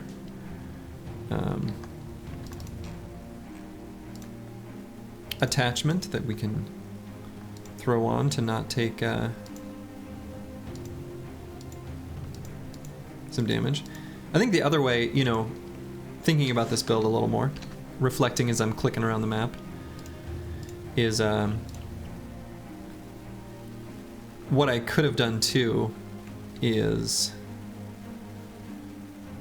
not invested so heavily into initiative. It's kind of an extreme investment, and I could have gotten to just like enough that I'm faster than most human enemies, and just accepted that I'm not going to try to be fast enough to do anything meaningful against goblins or, you know, some of the extremely fast enemies, and not invest as much into initiative, and then alternative, you know, still do basically the same perk build, only place some opportunistic points either into melee defense to make them, you know, just say, all right, I'm in melee contact and I'll be fine, or into melee skill to say, I'm in melee contact and I'm gonna kill whatever's attacking me. Or at least do meaningful damage.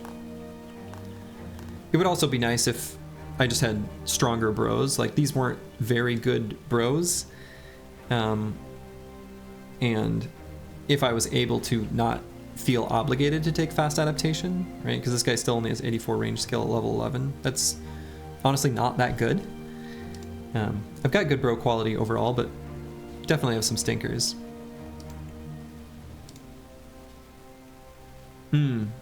Yeah.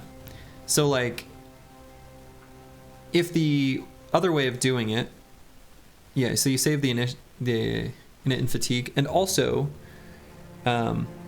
you can get more overwhelm procs. So if this bro were better, and I just didn't bother with throwing mastery and fast adaptation, and instead had dagger mastery and duelist, could be good. But alas. Yeah, they're a little on the low end, but I was given a few other good bros, so I can't complain too much. The tank especially. This tank is really, like, he's good.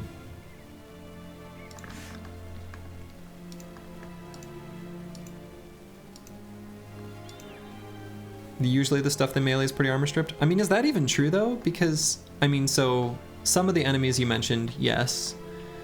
Goblin Wolf Riders just don't have much. Necro Savants are probably stripped, and they only have like a tiny bit anyway. But like Orc Warriors that push through, I don't know, maybe it partially maybe depends on what you've got on your other bros, like if you're fatigue neutrals and other bros have hammers. That's probably more, you know, relevant. I wonder, where is Goblin City? I kind of wonder if it's maybe like,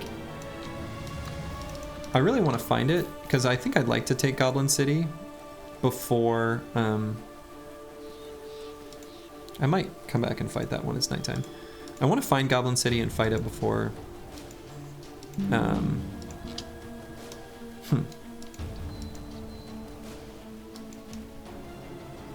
before I do Black Monolith this run. Goblin Wolf Riders are weird. That is a good question. I don't know how they really work. Also, how is it determined if it's the goblin or the wolf that remains after they die? It'd probably be good information to know. Oh, hey, there's the stone pillars. In my headcanon, which I think is incorrect, if you kill them with a headshot, then the wolf stays, and if you kill them in the body, then the goblin stays. I don't think that's actually true, because it kind of feels like 50-50. But it'd be neat if that's how it worked.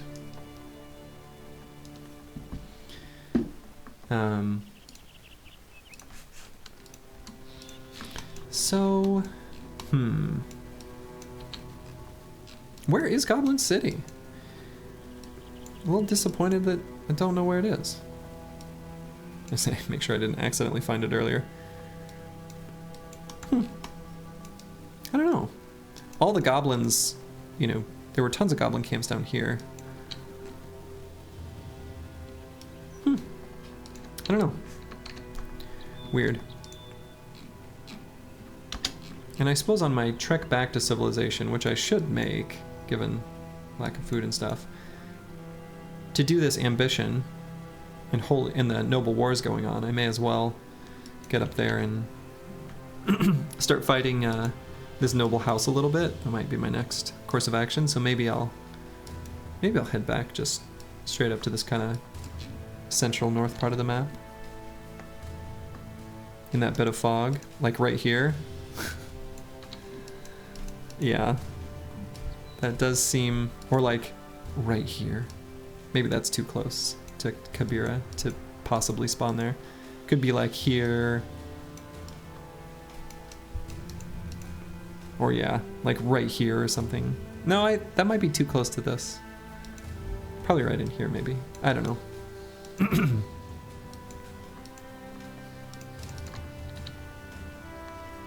Wolf Riders get a hidden damage perk. A lot of enemies in this game have a hidden damage perk.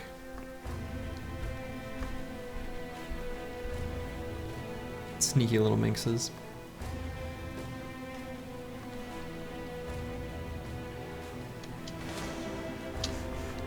Oh, we'll take a cute little easy fight against some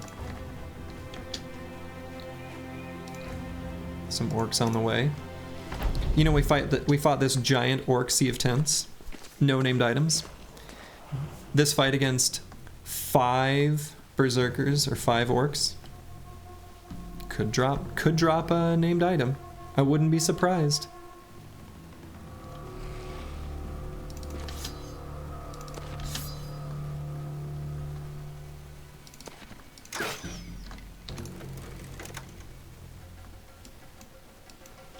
Yeah, Icy Cave being able to spawn in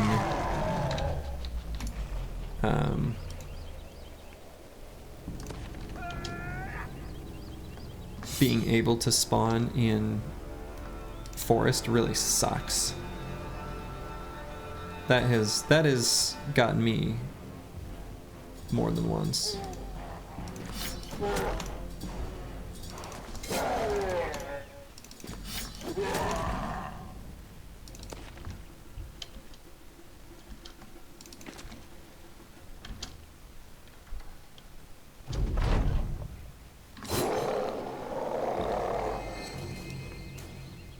That Beekeeper movie. What is that? Is there some pop culture thing going on in the world? I suppose Sins has got nothing but time, given that he's on the bench with an injury.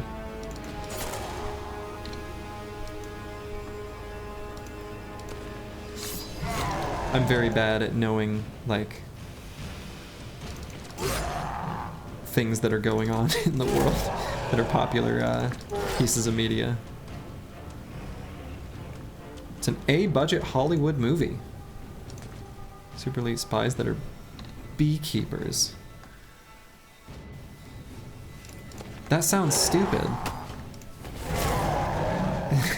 It's just, you know, I don't know. It sounds pretty dumb.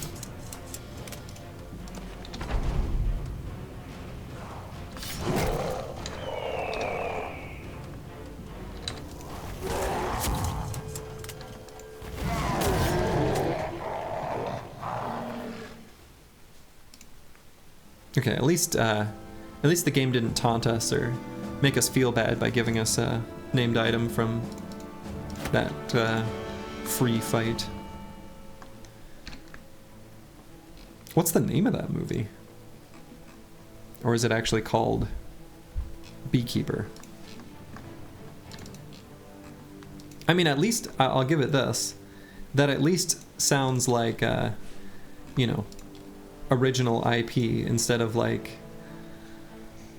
return to the Marvelverse for the 80th time, where we're bankrupt on ideas, and so we're just gonna recycle tropes and not do anything too emotional, so we always make sure to include a laugh moment after anything that could make you feel.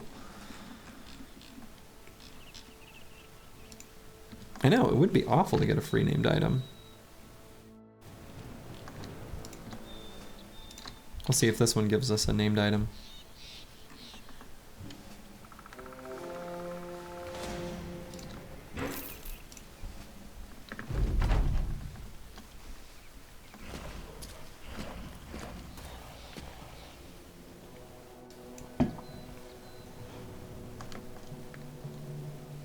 Weird terrain.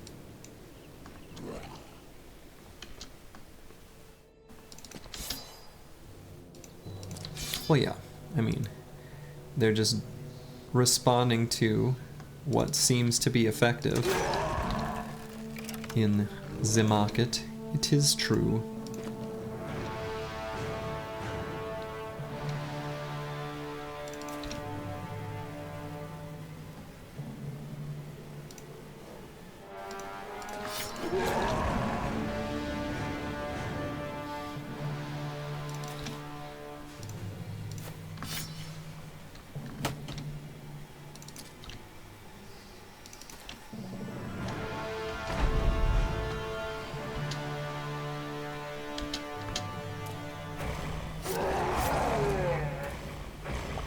All they've got, their only money-making tool left, is just millennial nostalgia. That's all they've got. Oh, I should have used adrenaline there.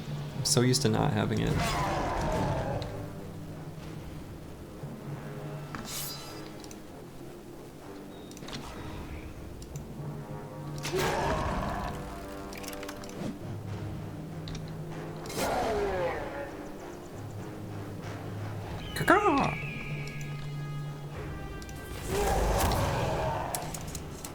Fun fact, the Falcon, if you don't make that caw-caw sound, it doesn't actually reveal any terrain. You guys probably already knew that, though.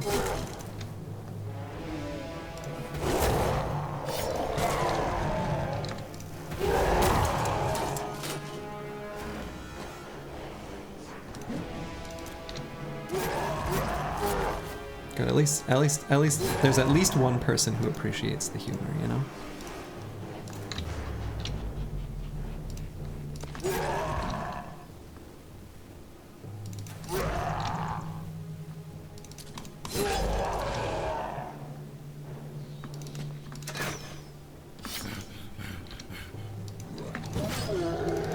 It's like the, I don't know,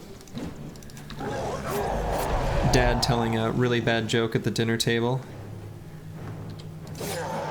and then he looks for approval. Yeah, what humor. Savage. Savage.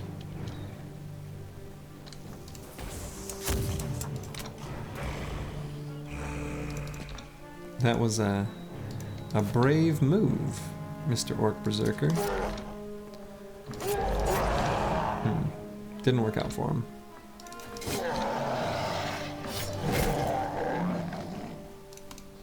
Good.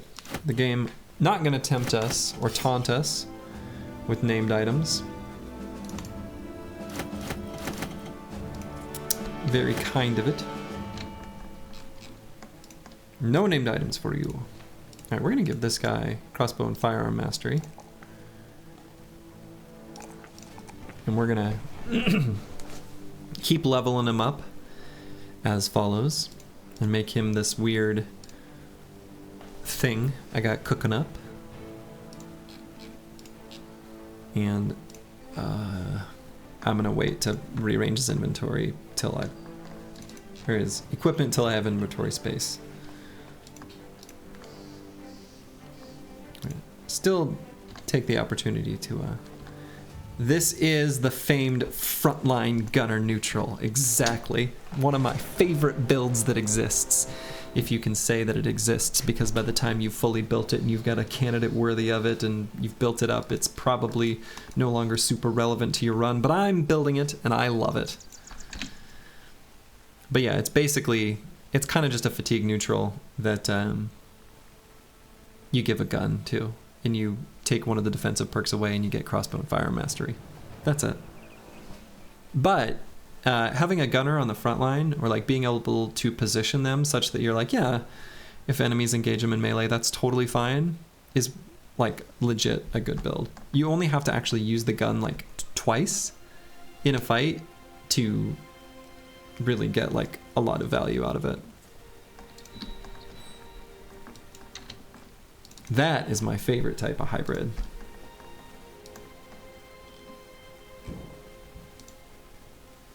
And you usually give them like your lightest named forage gear. Not necessarily the stuff with the highest defense values, but the stuff with the lowest fatigue cost. Because you do want like a little bit of spare fatigue. Oh, I suppose the right thing to do is to take some of these fights and play the inventory swap game.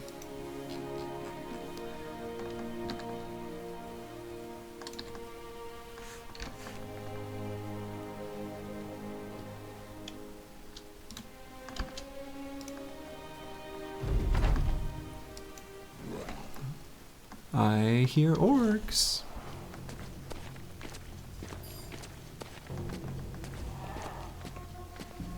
Big old pack of orc young.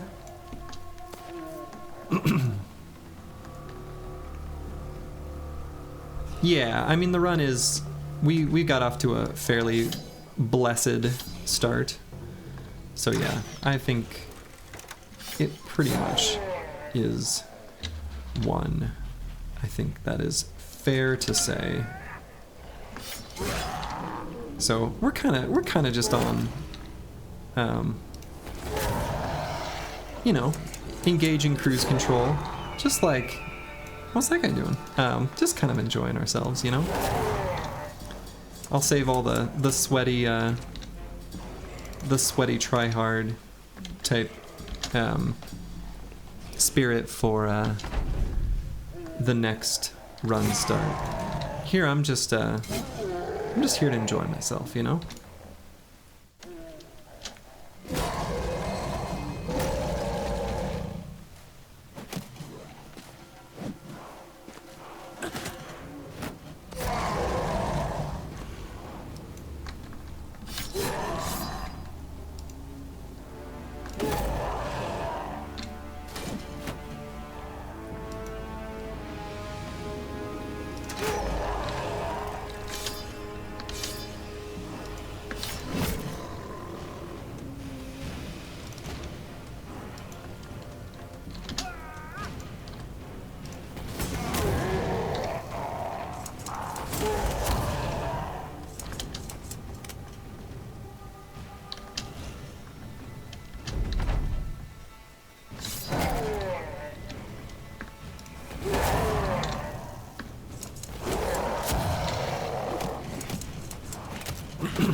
I do love how effective gunners are against like swarms of orc.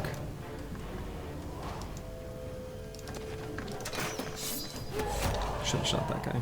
Oh well.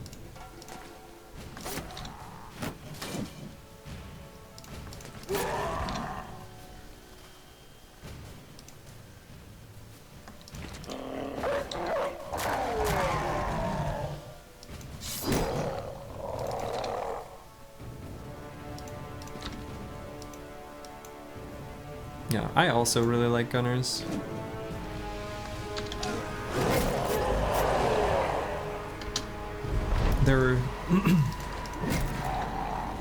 They're fun, they're powerful. Save the ammo.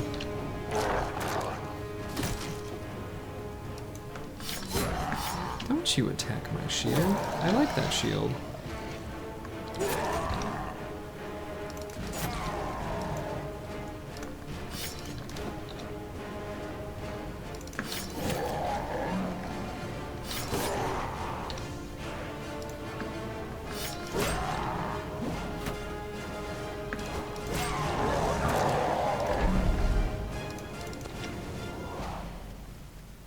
Yeah, gunners are both powerful and fun for me. All right, let's get rid of some of the old meat, bring in some of the new meat. Get rid of quivers and nomad maces and feral shields and skirmisher shields and nearly broken stuff, whatever. Get rid of a stick. Let's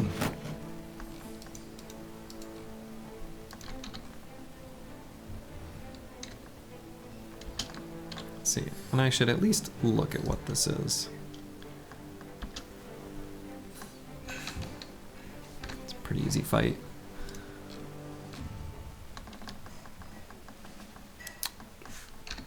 I should do the easy fight. It's the right thing to do.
I do love when you cause a big morale cascade. When the game lags just a little bit. That's another nice thing about the handgun. Whatever it is that the game is calculating, it's not exactly doing it very efficiently, and that's okay. But there's that little lag spike, and it's a very satisfying mini lag spike. I do enjoy it.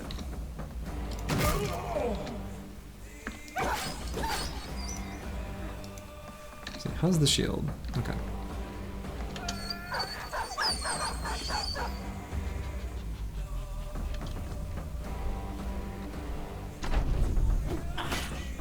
Yeah, it's the right thing to do. But make no mistake, we're the good guys.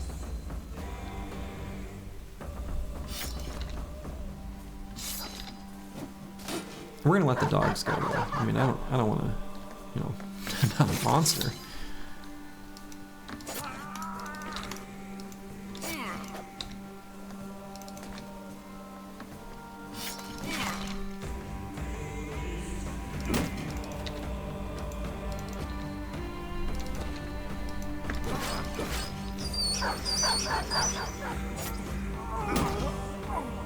Okay, we'll let the dogs go.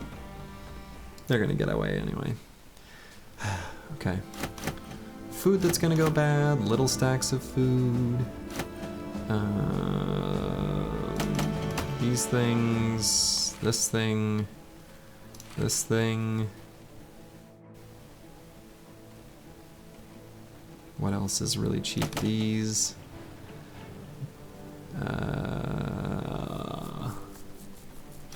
These aren't worth much.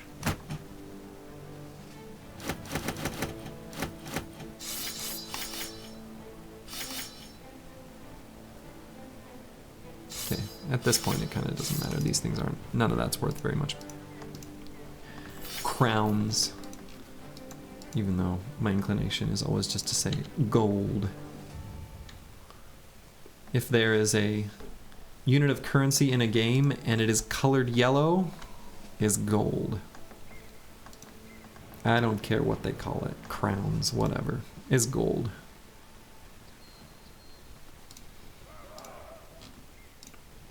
So I could probably sell stuff here. There's not really like other great options. You know, there's this other stone keep and this other large citadel. I'll probably just sell here.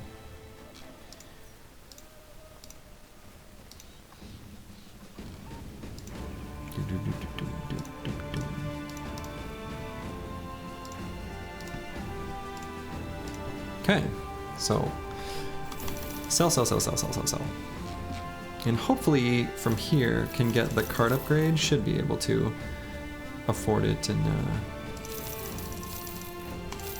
have a little bit of surplus. Could also consider buying the big old bonk that was in the store, but I think probably after the card upgrade, that'll put me in a money spot where I won't want to buy anything else. Yeah. So by this, buy a little food. Not too much food, because I'm going to go raiding that noble house over here for caravans and other such things. So I can see what this mission is. A great battle. Alright, I'm gonna let all that coffee I drank, a second quick release of that, and I will be right back.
Alright, I am back.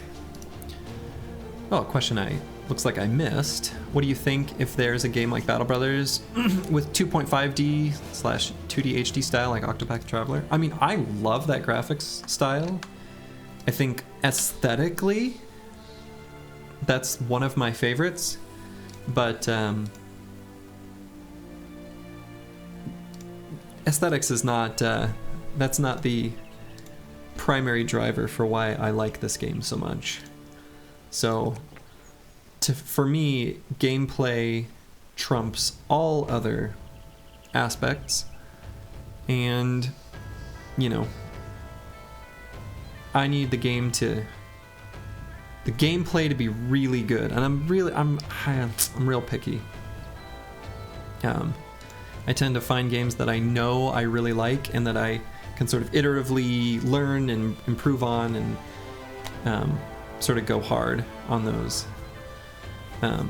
I think actually Took something is a game that, at least superficially and gameplay loop wise, is similar to Battle Brothers, and I think does have that graphic style. And it was on sale on Steam for 75% off, so I did buy it. And you know, might give it a whirl. But Battle Brothers is pretty special. So here, you know, what do I like most about it? I mean, it's kind of like the whole package. I like games that have a really good... What's the right way to even put this? So I like games where the complexity is intractable. So what intractable means is, and I'm sure Aperio could give a better definition than what I'm about to say, but you cannot know the full game state. Like, it's impossible. You can't even calculate the best way beyond like a certain small window. I mean, that's probably especially true in Battle Brothers because literally there's RNG and there's so much of it, which actually makes RNG less of a factor because things even out so quickly.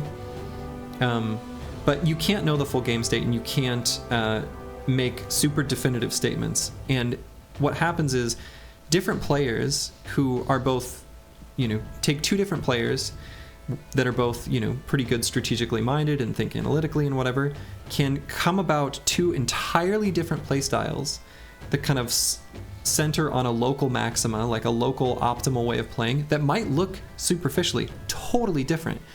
And one of them probably is better than the other, but it's hard to determine which. And you can kind of keep sharing knowledge and iterating and learning and playing and experiencing the game.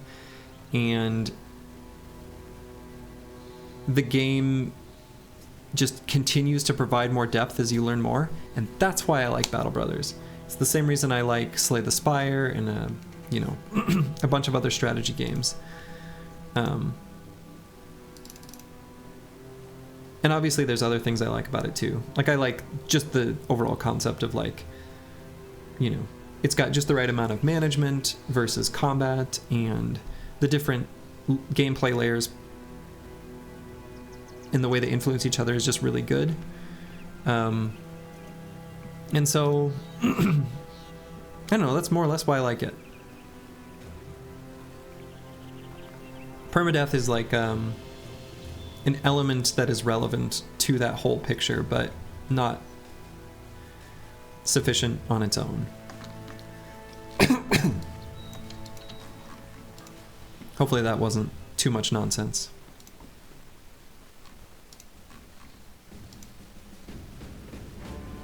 Yeah, you're welcome. But, you know, different people can get different things out of different games, and I think that's totally fine. Yeah, cheers. So let's see. So this level up, I'm trying to decide if I want to keep leveling Resolve. I think I'm gonna take Fort Mind, and I'm probably gonna take it now? It's either Fort Mind or Lone Wolf.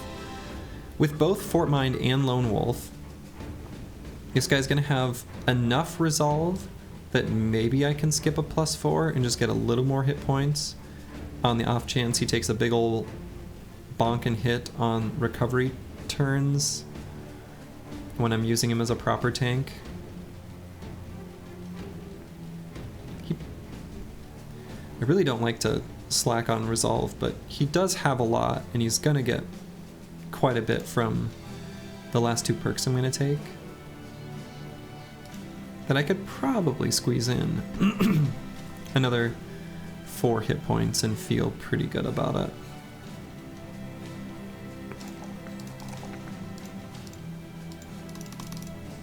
And so it's either Fort Mind or Lone Wolf here. I don't know, maybe he's good enough I can start sending him out to, you know, go be free and let himself get surrounded and live a long time. I think so. I think that'll be relevant in the fights against noble armies. So I'm going to give him Lone Wolf now. And I think he'll have enough resolve. We're really going to want Fort Mind and feel good about it once he's got that. But he'll be okay until then. Definitely going to get Duelist here.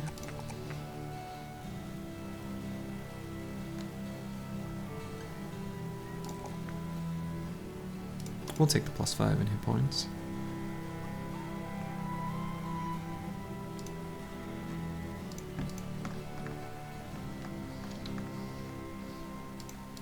But there are, you know, on the topic of why I like Battle Brothers, there's a couple aspects of the gameplay that aren't perfect. Kind of this stage of the game can be a bit grindy. And there's a number of fights when you're skilled at assessing bros and making good builds and getting kind of ahead of the curve of the game's difficulty scaling. There's a lot of like really easy fights like these that are correct to take, but they're not actually strategically interesting anymore. Like, this is just a free fight, but I want to take it because, one, you know, I'm gaining experience and levels and whatever, and also I want these heavy rusty axes, and for all the chosen that I fought earlier, I didn't get a single one, and that annoys me. I want it. I want them.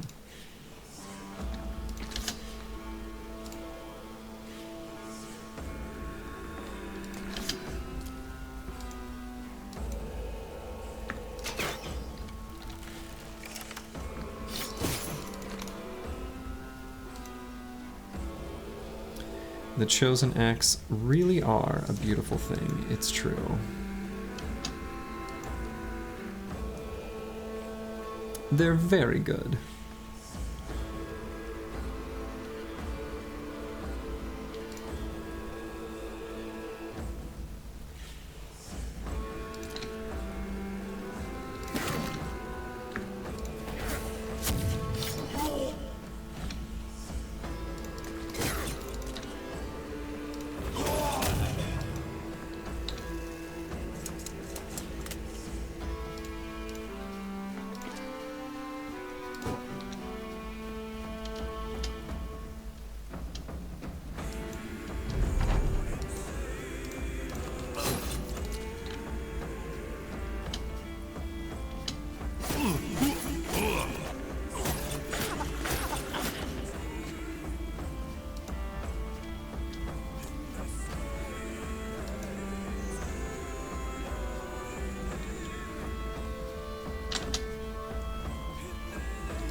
I am getting some value out of adrenaline.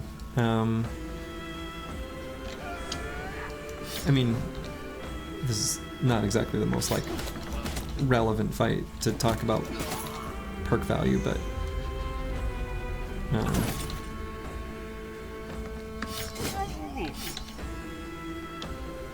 it's still I don't know. Been kind of nice. There we go.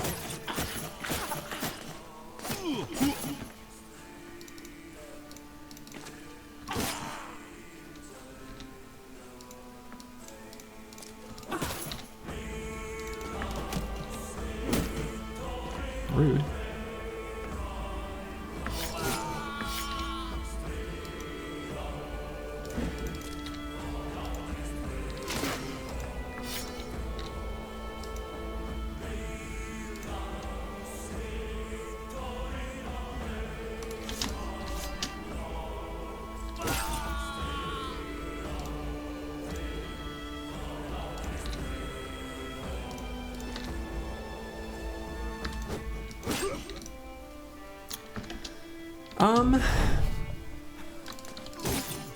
You know, I try not to operate too much on like trying to look for real specific numbers, but I realize that's like a really non-useful answer. So I view it as a somewhat premium role that I want up and running early. And so typically like my first, like, let's say I'm some origin where I don't have like a starting bro that can fill the role, just for argument's sake. And I have, you know, I have to rely on recruits to fill the role. Probably like, if I've got like 55 melee attack and one star, something around there, something where I'm gonna at least land at least 80. I really would like it to be higher, but 80 is kind of maybe a good minimum threshold, but it's not, you know, it's not like some set point that, you know, oh, I hit 80, I'm good now. You know, if I'm doing Northern Raiders or whatever, those bros can be much better, and I'll make them my spear bros. The other consideration, hey, you got the heavy rusty axe, finally. The other consideration is I like to have some amount of fatigue above like a normal roll. So that can either be a couple stars or, you know, something like this. So yeah, it's for good bros, but they don't have to be incredibly good to be functional. But I want to get basically in all the early fights where you're fighting against like wiedergangers who have like negative melee defense, or a lot of beasts or things like that with really low melee defense, I want to get to the point where I'm at 95% hit chance as fast as possible. And the reason is it kind of acts in the same way as additional melee defense as far as its scaling factor. And so to explain or elaborate on that, if you go from 10% chance to being hit to 5% chance of being hit, well, you've sort of doubled your effective, time you can withstand melee contact on average. And the same kind of thing applies to when you go from 90% chance to hit to 95% chance to hit with a spear.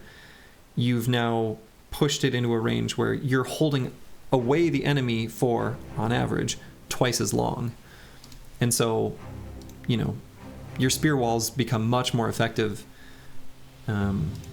much more quickly. So that's kind of my general way I look at it.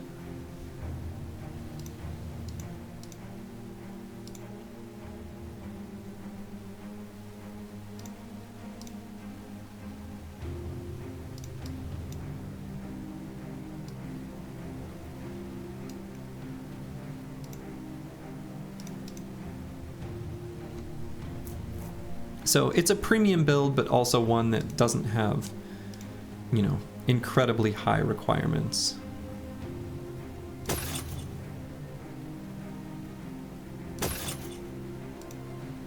We're gonna let this guy hang onto this gear while it repairs up.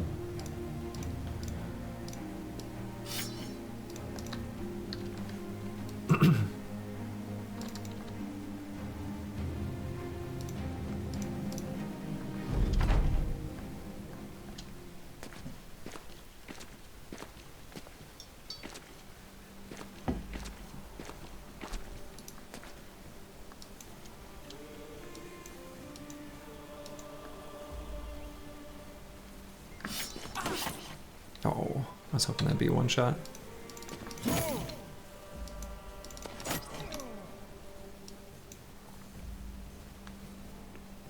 Yeah, and I've experimented with doing it a couple different ways, with and without shields. I prefer the version with shields, or a shield, I should say. I don't know why I'm making it plural. You don't need multiple. But a duelist version is also pretty good. The thing about the duelist version, though, is don't be confused into thinking you're gonna get, you know, HP damage through armor with spear wall. Even with duelist, that's not gonna happen. Unless they have pretty light armor, because the damage penalty is just too much. So, but that said, double grip, just the flat 25% bonus is, like, you know, somewhat relevant. And duelist does help. Like, it's worth taking. It just isn't gonna be relevant until the enemy's armor is pretty low. Like, it's got to be down to, like, you know, you know, between 100 and 200, somewhere in there, depending on your spear and blah blah blah.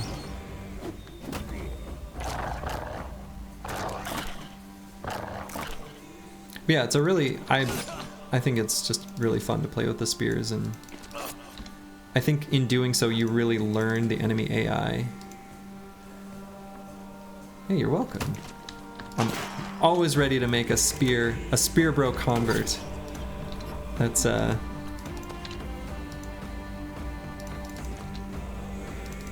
something I enjoy doing.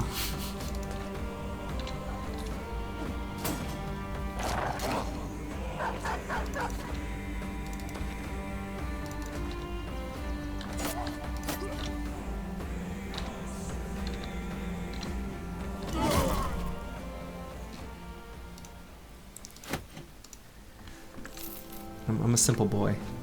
You put a small blade on the end of a stick and I'm having a good time. Okay. This guy probably doesn't need any more initiative.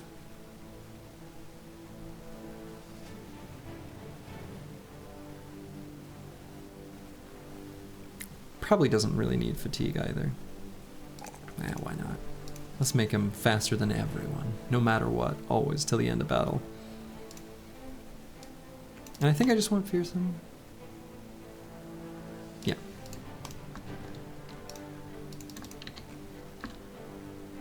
Alright, we're gonna pick on a noble house. Not bad. Alright, got to here before nighttime. Very good. And gonna liquidate stuff we've accumulated so far. And we'll take a look at weapons and armor and stuff for sale. I could buy a two-handed hammer. I could also buy a coat of plates. Could buy a sallet. Some stuff here maybe I want. Great battle. Sir Grawwall, or House Grawwall. Which one is that? That's the one I'm already at war with. Maybe could. So there's a lot of things I want to spend money on here, and I'm not sure what's right. I'm good with spending money on veteran lessons. On some of the bros that need it, especially if I'm going to do these big, massive noble army fights. I want to get the cart upgrade, especially if I'm going to do these big noble armory fights. And I'd also really like a hammer for one of my fatigue neutrals. This guy, for these big noble army fights.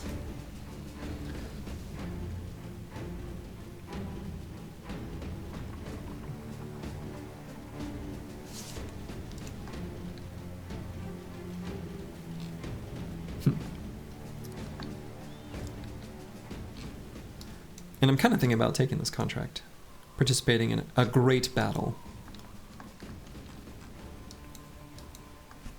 Yeah, I mean, there's just so many situations where I like to have a reach weapon.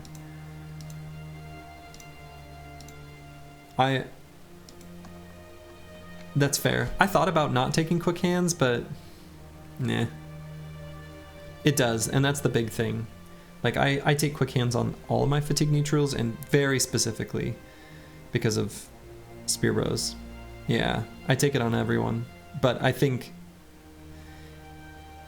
on every fatigue neutral anyway. I think if you don't do spear builds, and they're going to be, specifically there to get in there and get surrounded. Yeah. You want them to get in and make contact with as many enemies as possible, more than ever bothering with attacks with reach weapons. That makes sense.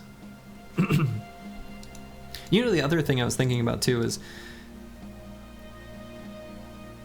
there's flexibility in this build too, that, like, looking at this is not that far off from the sort of, I think you've called it your protector build, where, like, the only difference between this and your protector is essentially weapon mastery and some other flex things, right? Fast and 9 lives or whatever, but potentially anticipation. Yeah, Indom recover, which I will sometimes do on this. Actually, my kind of OG version of this build is not hammer mastery, but Indom. So I don't know. Anyway, I need to decide what I'm gonna spend money on. I'm stalling. I think I really do want to have the card upgrade. I think I've got enough money to withstand, especially since this contract is underdog. Yeah, I suppose that's true. They're paying me some in advance. So I'm gonna buy a hammer, I'm gonna upgrade my cart, I'm gonna take that contract, and we're gonna participate in a great battle.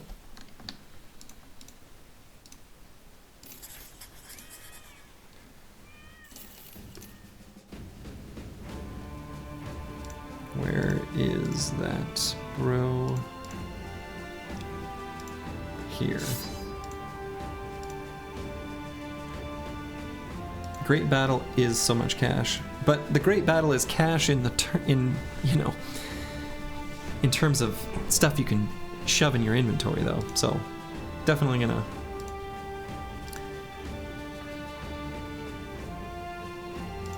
make sure I've got that. And you know what? Let's do that.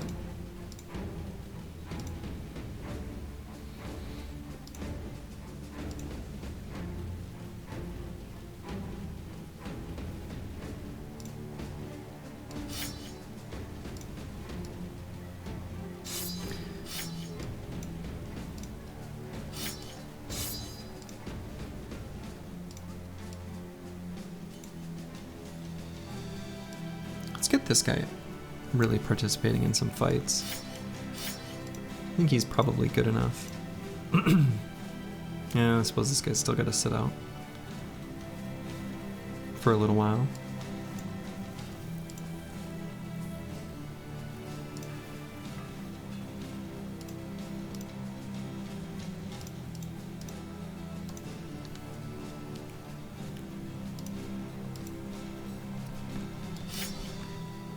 Okay.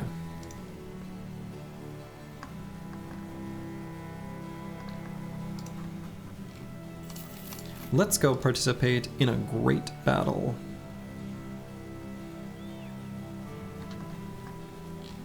I wish I weren't expending tools. And actually, this is like close enough to the citadel that I can maybe leave and come back.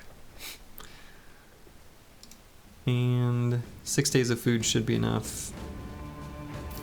I'll buy a tiny bit more. Just in case. Oh, and this guy does have Lone Wolf now, so I'm gonna sort of remind myself of that fact by positioning him further away.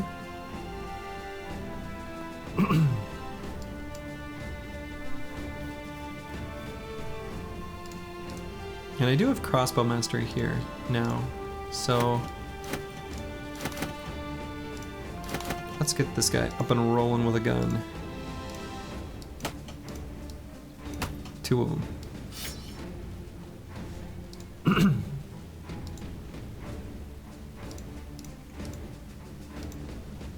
And we can run just 2 initiative gunners, and then as this guy gets trained up, we'll put him in the front line eventually.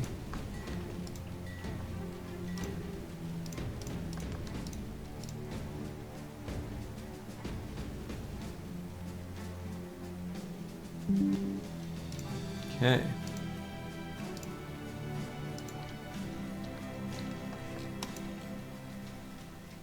Let's report to the army camp. I think we're ready.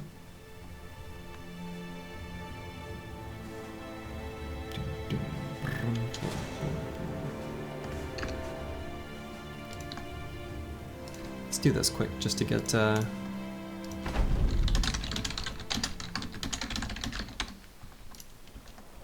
just to keep the mood high on the team.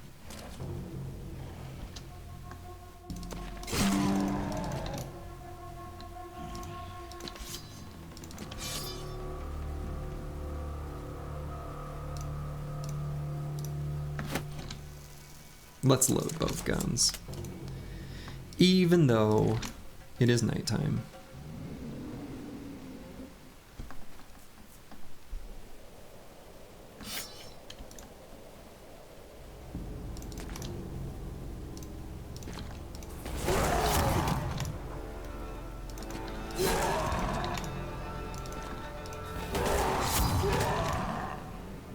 Luckily, orcs have terrible defensive stats, so it's still easy enough to hit them.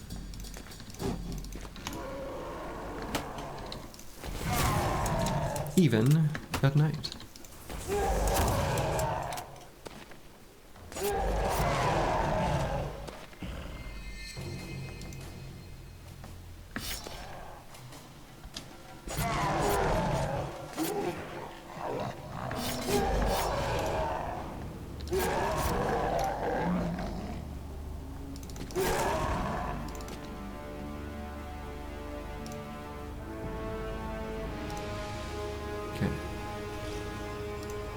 Well, we're not going to double gun. We're not going to gun much at all.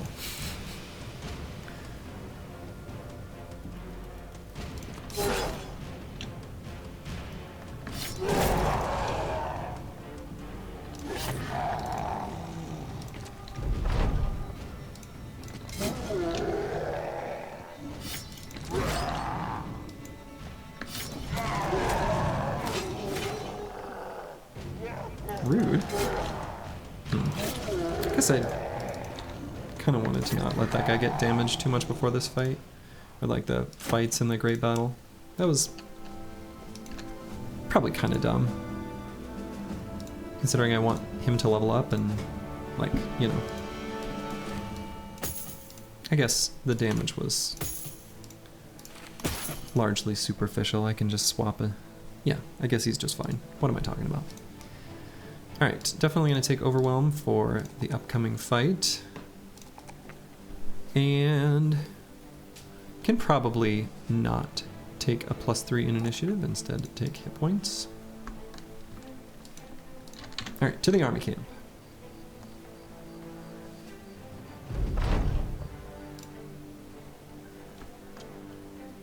Okay, visit some farms, requisition some goods.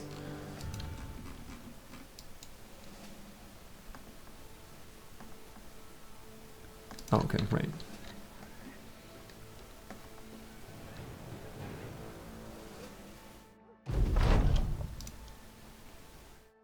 These are the people that hired me.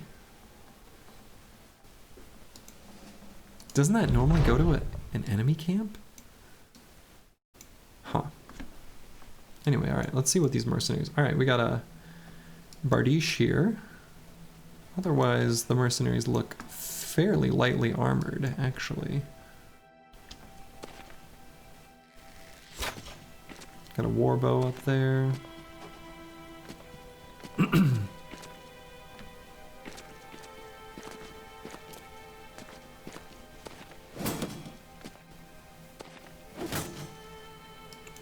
Okay, so the only thing about these fights is you do have to be somewhat mindful of, like, because you end up in all these little individual pocket fights potentially, you just gotta be sure not to let any individual one of them go too poorly. So I kind of think it's best, even if it's probably slightly inefficient, to kind of all move together in one direction. And I think I might just go south.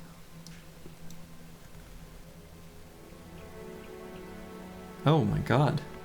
Fearsome?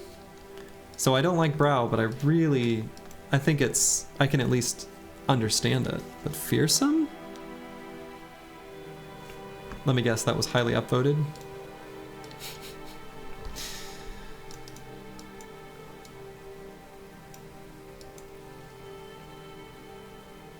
Yeah, Brow for a cover turn is at least... I don't like doing it. I'd rather just... I don't know. Like, there's a certain point at which you're protecting against the extreme low probability situations that you shouldn't bother, but... Okay, he did get downvoted. Yeah, take Brawny so that you have fewer turns in recovery.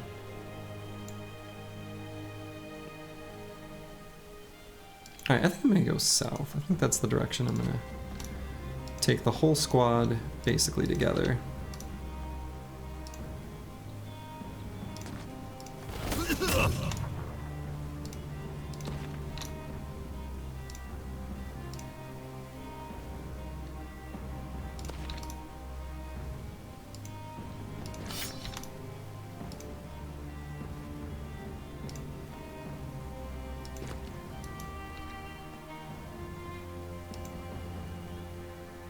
Oh wow, Max rolled sure-footed Wildman with 3 stars, I'm assuming, of melee defense. That is pretty crazy, if that's what it was.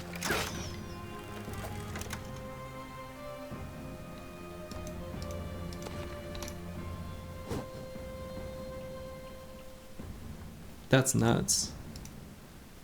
That's awesome.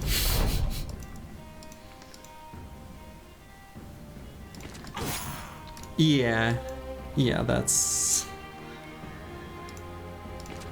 is pretty unlikely to get without tryout mods, it's true.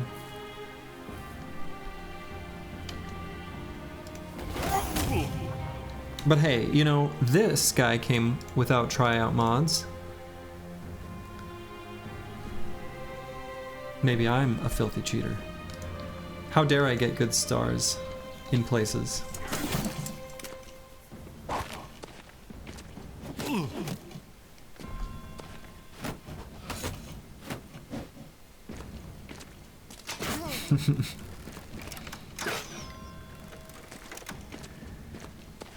But yeah, I think that is, I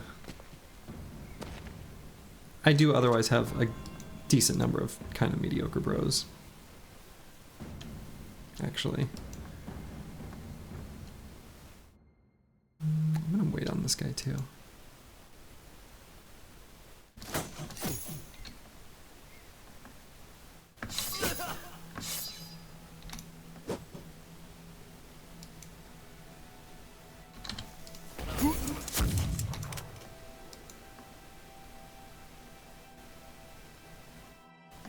Tank is really not doing much where he is.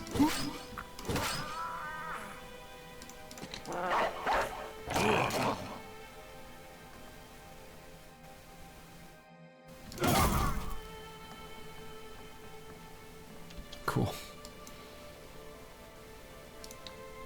Let's move that guy for next turn's gun blast. Oh, I wanted to get that peasant in the blast and he moved.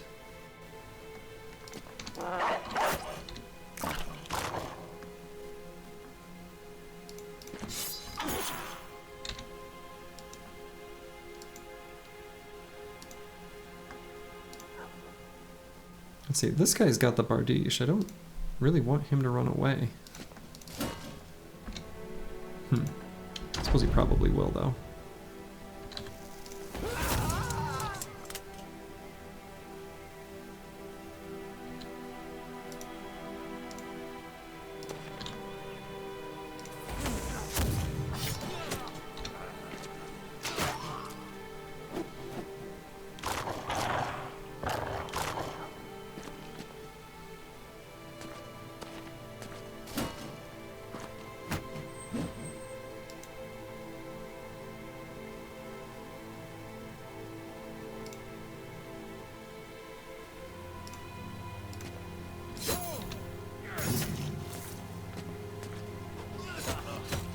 Boy, that guy's really taking a beating.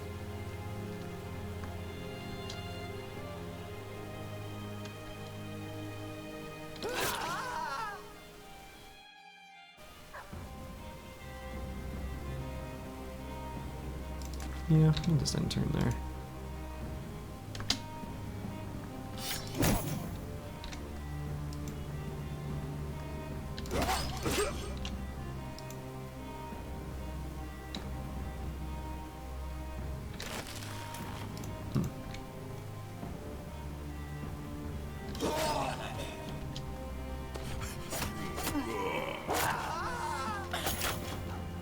Well, I kind of wanted the Bardiche, but realistically I don't actually need or care about it.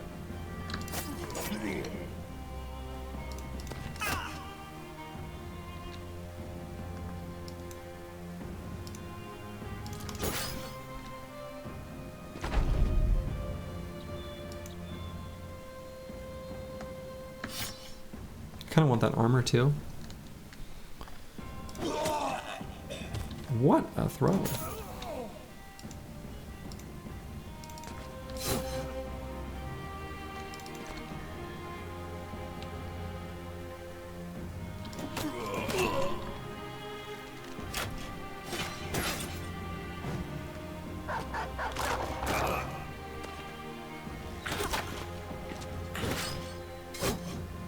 I am kind of taking a lot of damage this fight.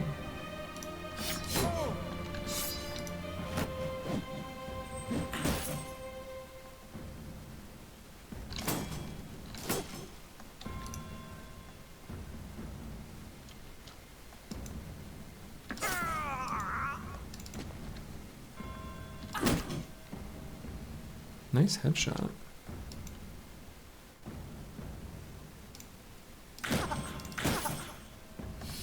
Okay. All right. I get it.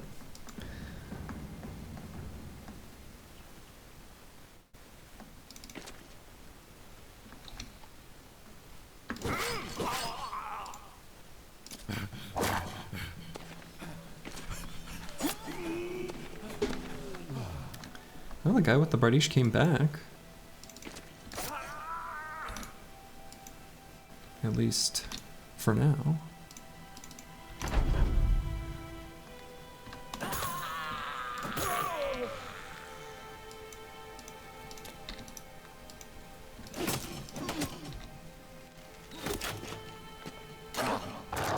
But I do want some of these armors. So I think I'm going to use the net just to stop that guy's retreat. There we go. Finally got that guy. Oh, this guy doesn't have a knife. So let's just get in here.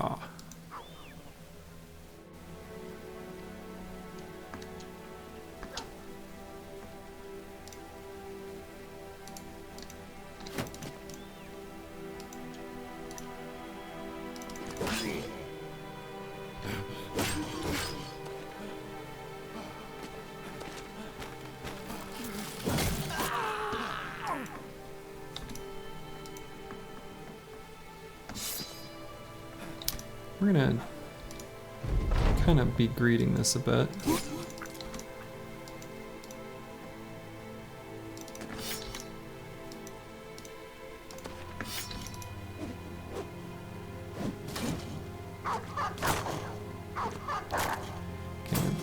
Kind of okay with the dog still doing what it's doing too, to be honest. Okay.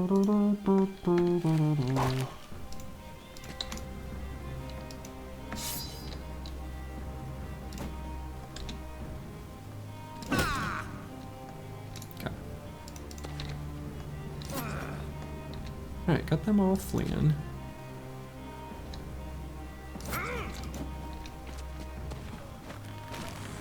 Don't get out of there. Stay in the net.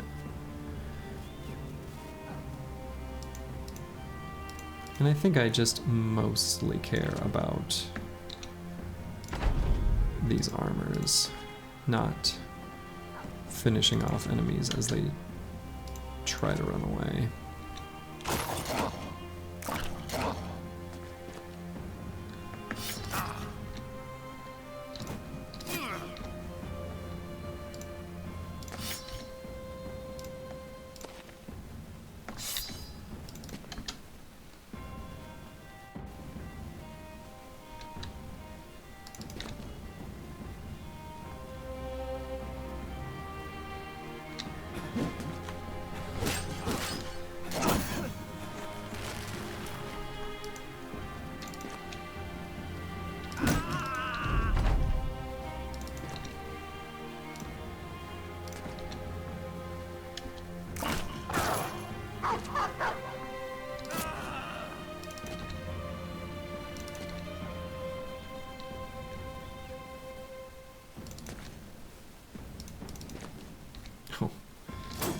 Don't have the fatigue to get next to that guy.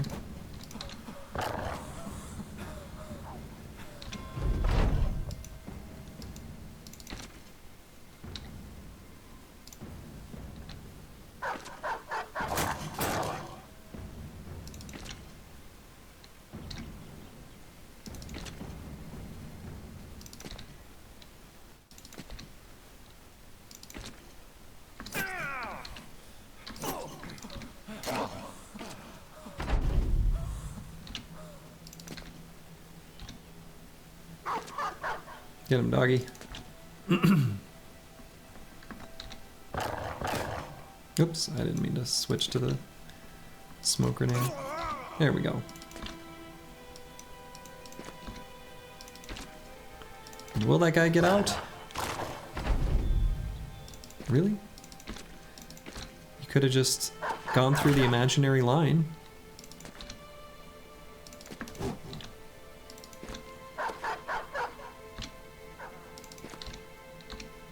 But now you're gonna get blonked.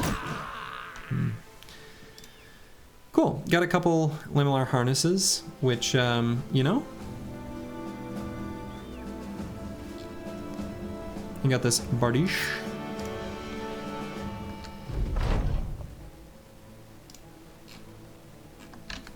And the nice thing is we're right by this town where we can like do stuff. So the lamellar harness is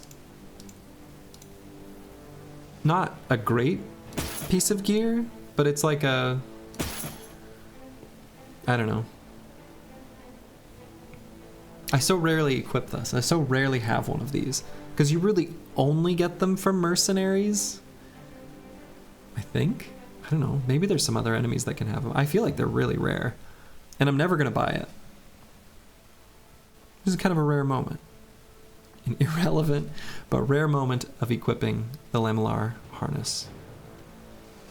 Take a moment. Soak it in. The dawning of a new era.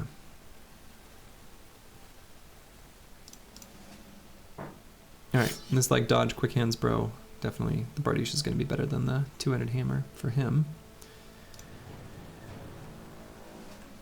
Executioners can have them. Oh, sure. Yeah. That's true. The nomad executioner. Good point. Good call.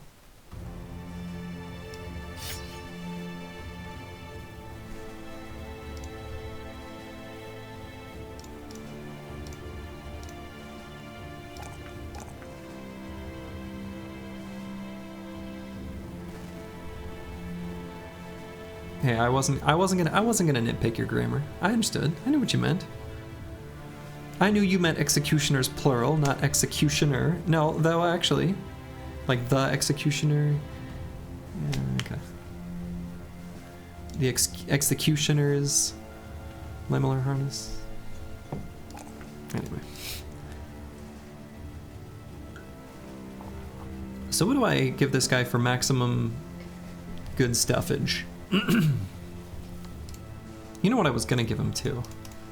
Was a whip on quick hands.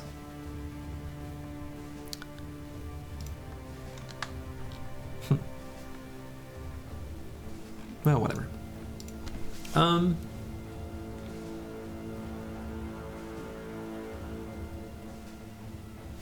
Probably just take Berserk. I think that's just so good with a good cleaver. Unless I want to just get cleaver mastery. He doesn't have like a ton of fatigue despite, you know, this being cheaper. I think maybe I just take cleaver mastery. I think that'll be better than Berserks that I can't make use of. Yeah, you're allowed to have an off day for grammar. This is a safe space. We're not grammar Nazis here.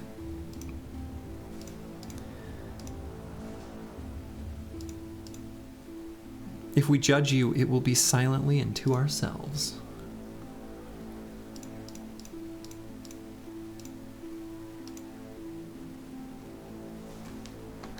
Okay. The nice thing about that mission being in this location is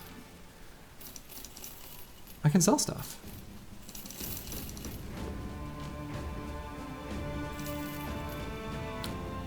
And is there ever a world in which I make use of this kettle hat mail?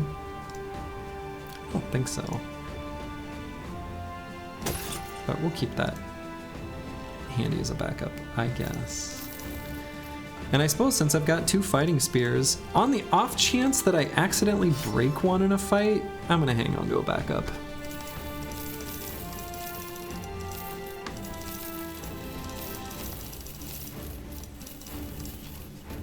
Okay. We're also gonna buy some tools. And I think now I can do some training.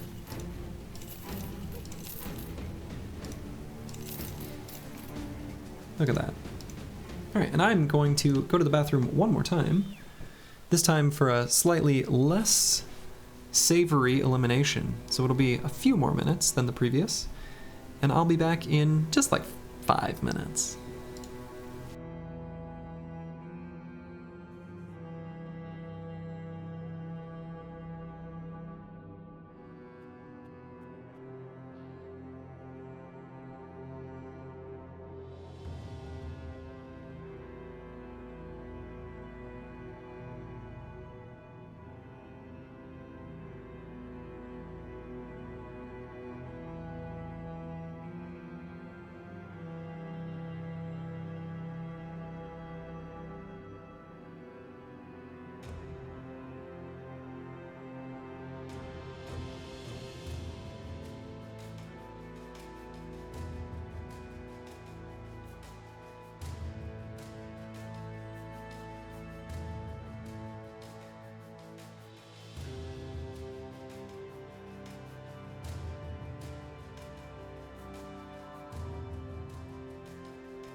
I have returned.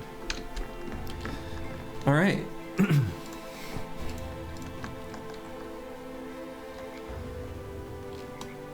Let's return to the war camp. And let me make sure. Yeah, I was gonna say, I think I've got a little bit of bro rearrangement to do.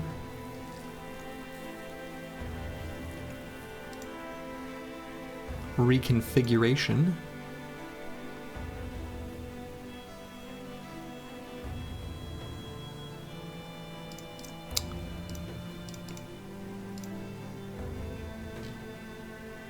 Was there a temple there? Should I have? I should have treated some of those injuries.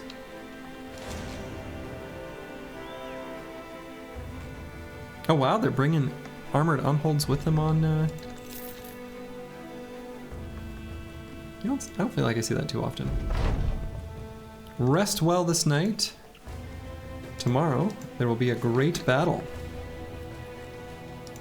Cool. Anything I want to do?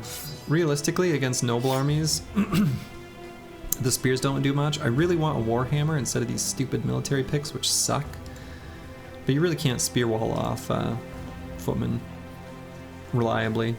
So I usually just don't even bother. I'd rather just get right in melee contact and just start punk, punk, punk. So I'm gonna put the tankier bros on the edges. It's actually not like that good of a crew for fighting noble armies. The gunners are good, but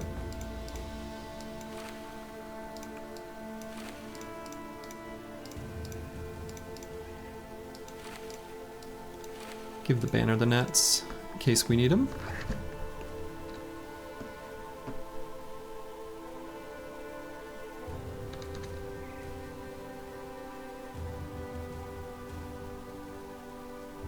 Unfortunately, a lot of sitting around. Okay, we have a champion knight and a few knights? Oh my goodness. A few standard bearers? A plethora of footmen? Okay. Okay, let's take a moment to look at what we've got. Sir Eisenertz. Is this a named helmet? Is that what that is? What is his piece of named gear? Is that the... Where's the champion? Is that him?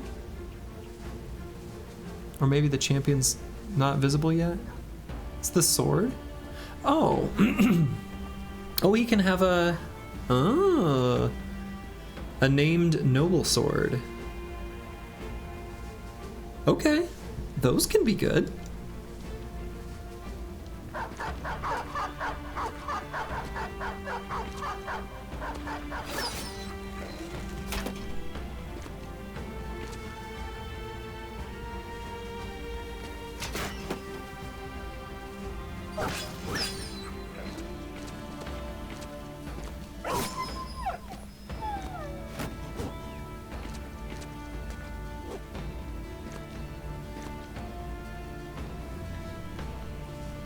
Yeah, though I don't have many realistically, I don't have many forge bros. So like, okay, there's a sword master up there.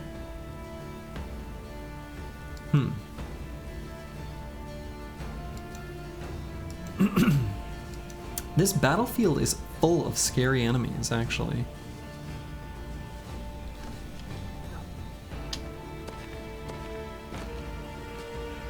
I want to make sure that we are the ones that take out this knight. And that we don't engage him with a nimble bro.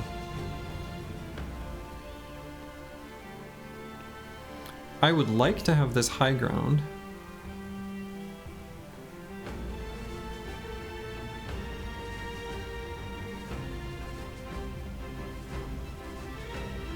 I'm kind of tempted to move forward and try to push him off and then occupy that hex with Grib, the spear bro. Because I think if I can occupy this hex and then this hex and put a gunner here, that'll be really good for shooting at their backline of arbalesters. So, hey. No, no one else occupy that. Let me have it. Well.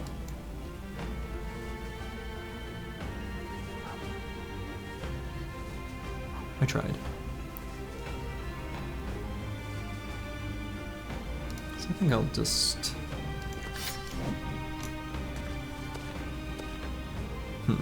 Well...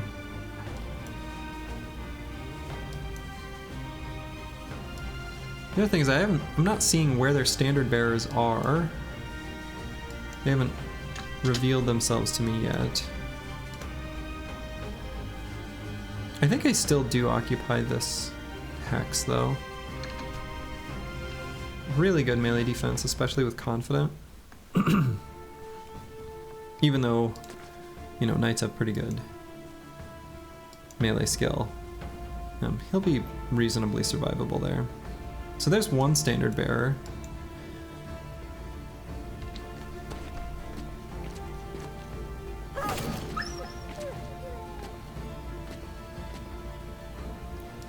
So positioning for the gunners is going to be kind of key.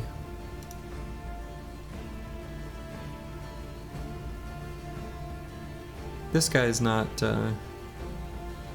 one I have to worry about too much.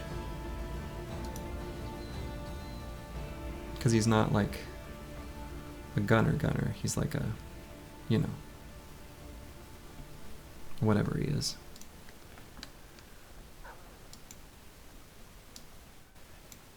So I might send my tank up here, and I think the tank can survive for a while.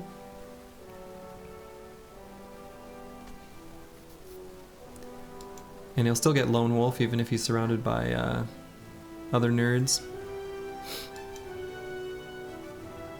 So then this guy can go here and shoot. This guy can probably go here, and I think that's fine. And then this guy here.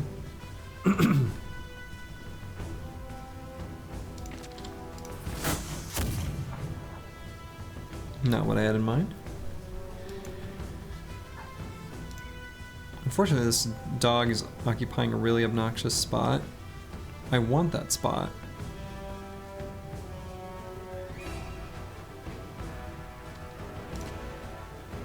Okay, there's the other standard bearer.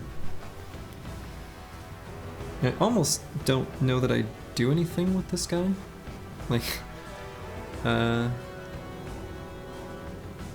don't think I need to indom here. They're not gonna attack him. Get off there. Push the dog off. Is it okay to send this guy here? A little risky.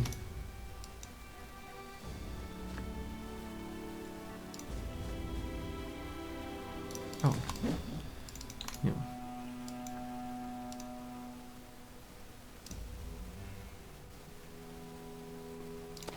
This is fine because I'm going to get my spear bro in front of him.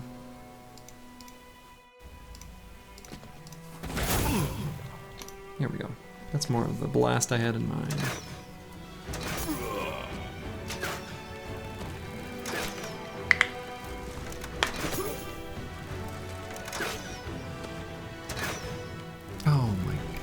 you...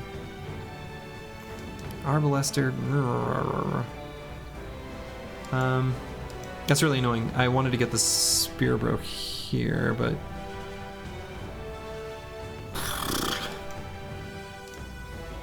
Alright, I guess I'll just stand in a central position here.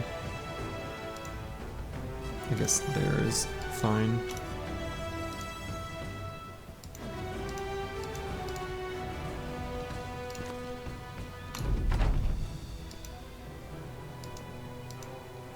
Okay, so I need to decide if I need to move this guy away. I really don't want to. I'm gonna go on the assumption that I'm able to keep him safe. Just to get such a good blast.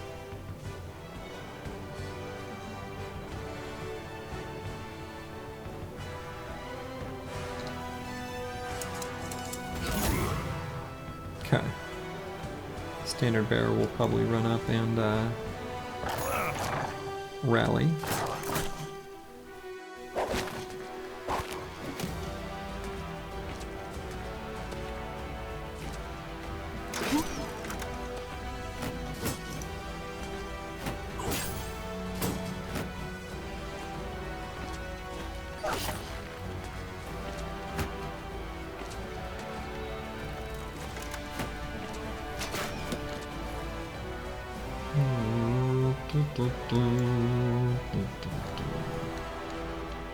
Guess I'll just wait with him.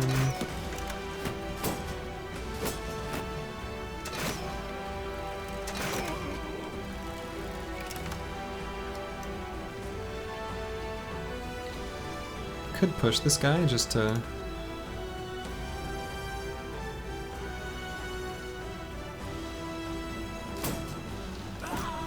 But I think I like getting the kill better. I'm gonna let the mace go first there. This guy's got a mace in his pocket. Do I bring this guy forward? Slightly risky position for him. I'm gonna wait. I might do it, but I'm gonna let all of them go first.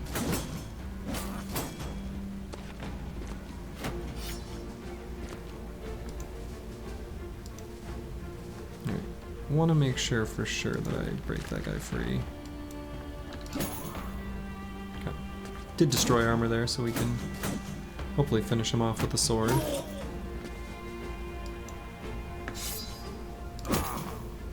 %30 chance to hit. Roll that streamer luck. I think I still want to attack that guy despite the lower chances. Okay.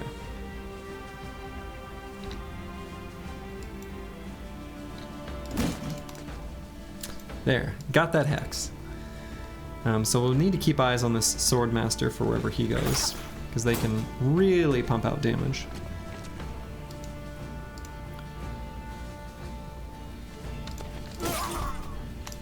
Alright, got that guy off the gunner, which you love to see.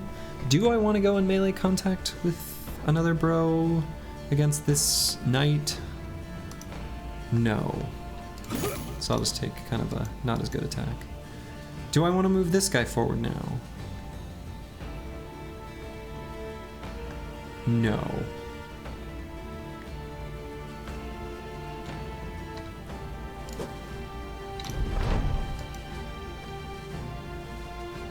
And I'm going to wait here on the assumption that maybe I can kill that guy.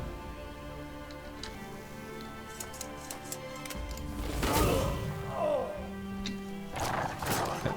I want to do my best to take out that standard bearer.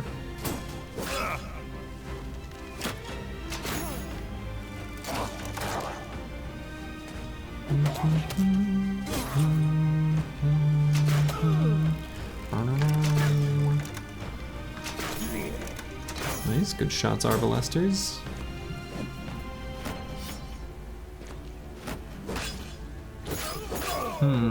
That sergeant is occupying a hex that I don't love him occupying.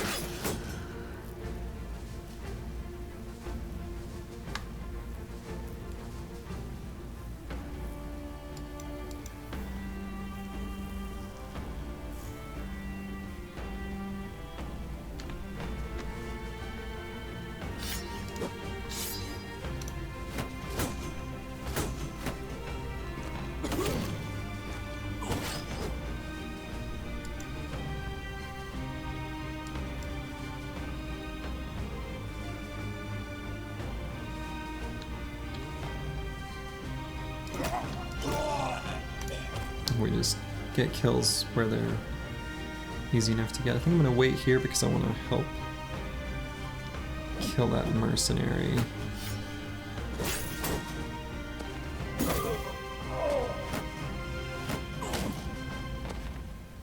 Uh-oh. Nut is definitely in danger now. Now that since that guy died and then the knight took his spot. Ruh-roh. Ruh-roh.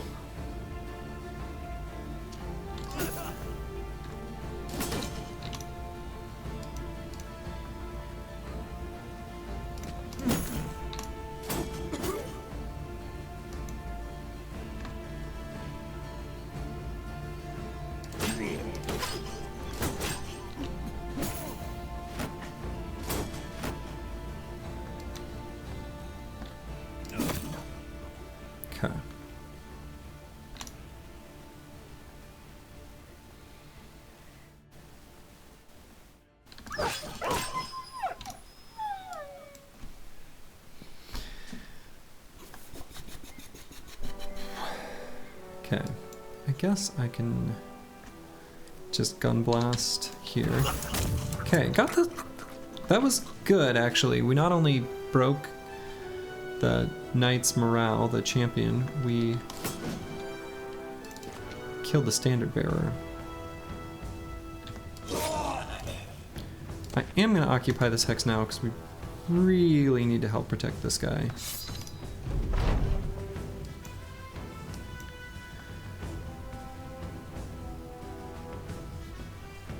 This isn't a very good gun blast from here.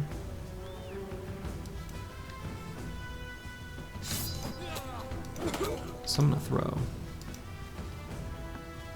So I'm gonna get a bit of overwhelm on the sergeant.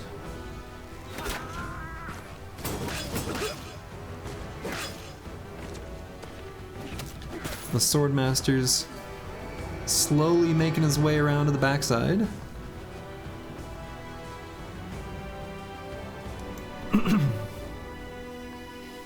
To keep this guy safe, I could put this knight in a hole. I think I will.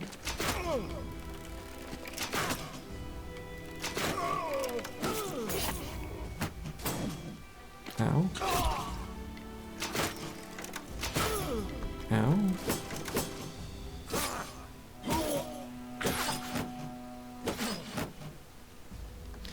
And is that one that has... No. So he's just gonna fall. And we've still got our water skin for when we need it.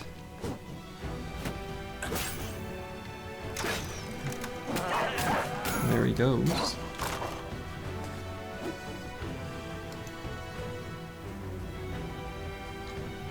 Let's see, so what is the 9 fatigue still for regular cleave? I'm gonna do 2 regular cleaves.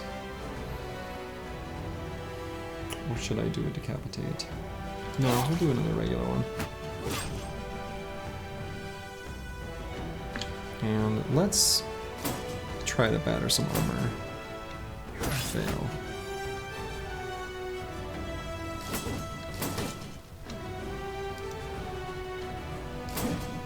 5% chance to hit.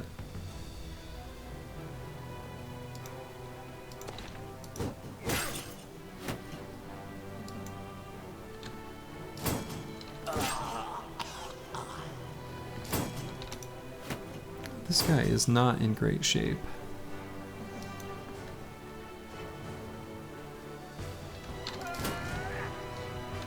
We're gonna move him to a spot tying up more enemies.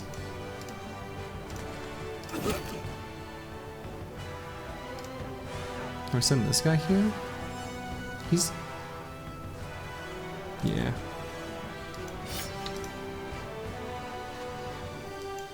That swordmaster is absolutely going to demolish this little weak backline once he finally gets there.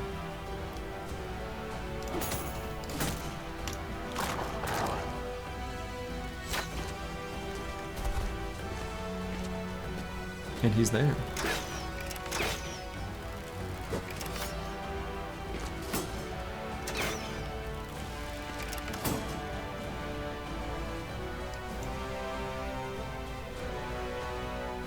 Do I bother netting the Swordmaster now?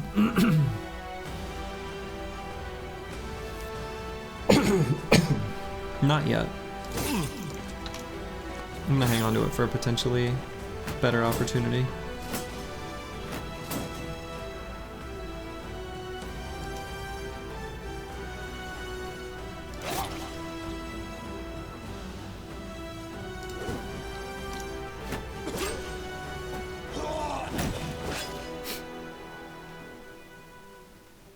I think it's time for the famed split. Look at that. Look at it.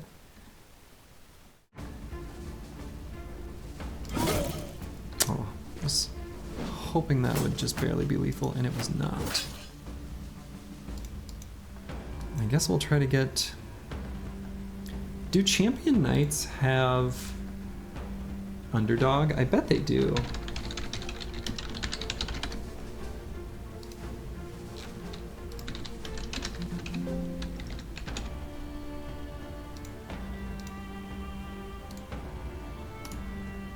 I bet they do.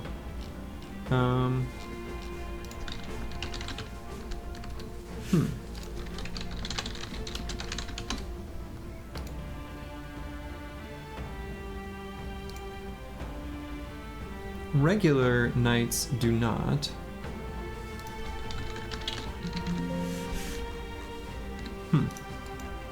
I don't know the answer, but I'm still gonna get a better surround on him, and I want to try to just put as much... Wow, Sir Sylvan. Going hard. Shield wall. Bring up the fighting spear for... We need to fight this Swordmaster in earnest. There we go.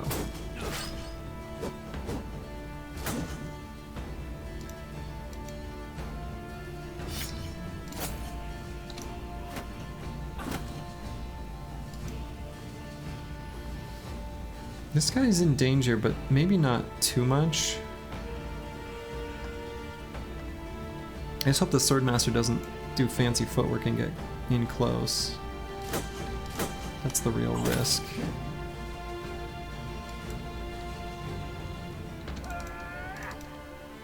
Oh. Well, alright, that's fine. Still probably would have done that same move.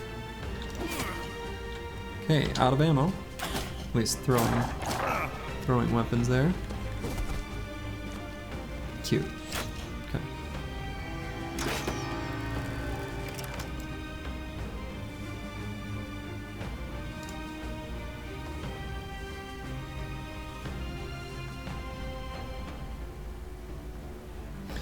I suppose I could, if I'm worried about this guy dying, which... Am I? Maybe not. Not yet. He's got at least one turn.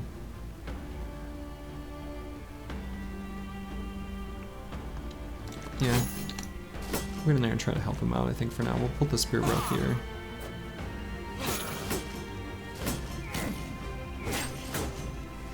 Now, who do we think is going to win this duel? Swordmaster? Arbalester with a butter knife. Place your bets now.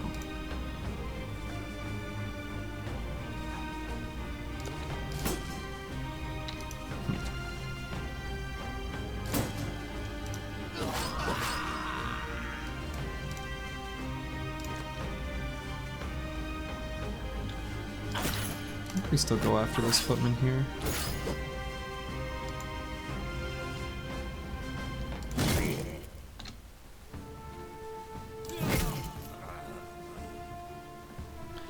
Famed noble sword. Pretty exciting. I'm kind of a sword simp.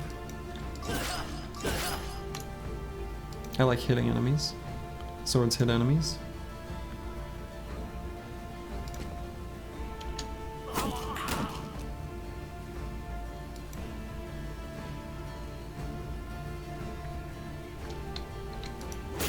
End turn there, since we don't have recover. It's like the recovery turn we didn't get to recover on. Basically.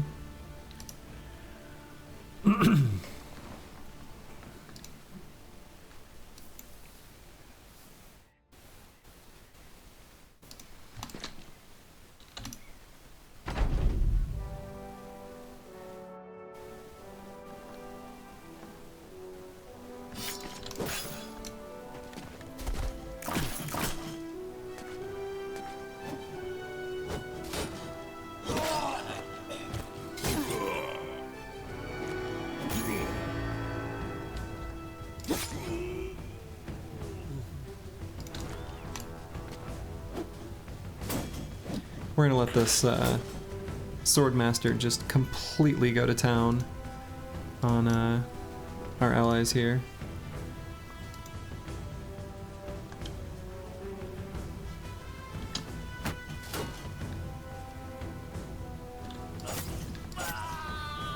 Okay.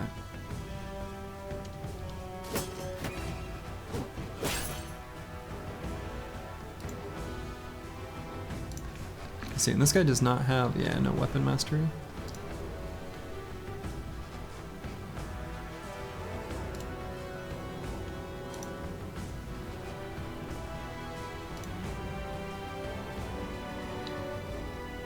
Yeah, I'll just wait with that guy for now.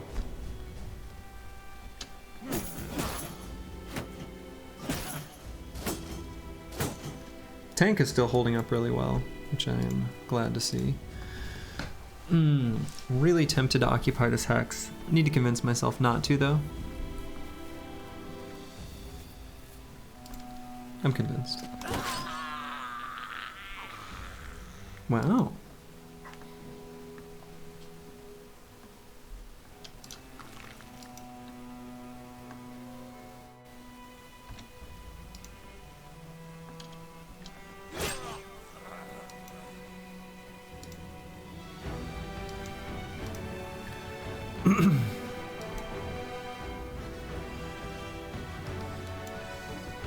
The real threat on this battlefield is just this one dude. I don't care about these 9 others.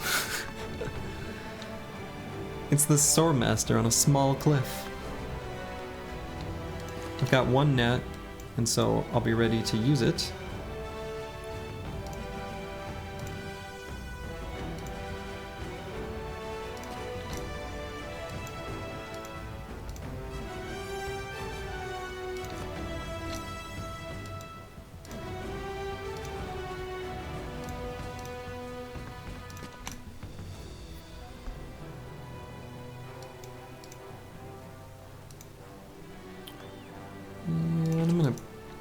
This guy might still participate some in the battle.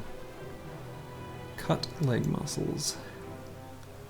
This guy's also kind of gonna chill back behind this bush. Alright, they are running, so...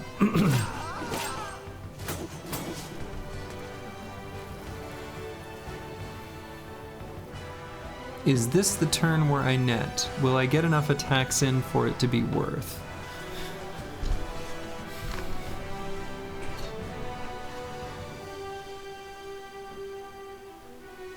Bring this guy up, this guy, this guy.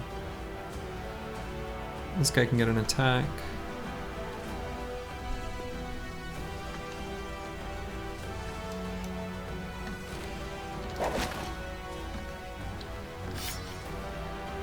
Not convinced this was the time to do it. Oh, that was where I wanted my cleaver to go.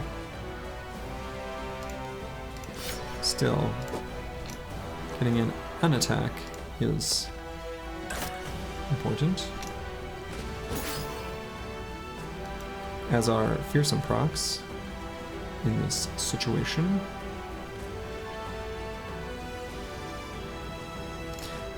A little spooked having that guy in melee range too.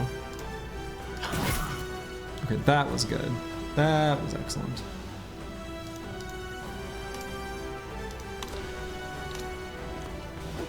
And this fatigue neutral up here can more or less handle everything that remains alongside the bit of allies that I've got.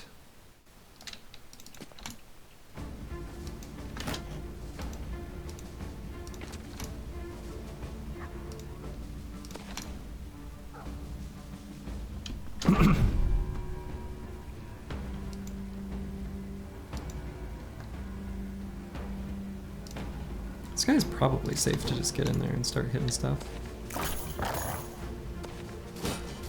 See you later, cowards. Okay, I wanted that Swordmaster kill, but sure.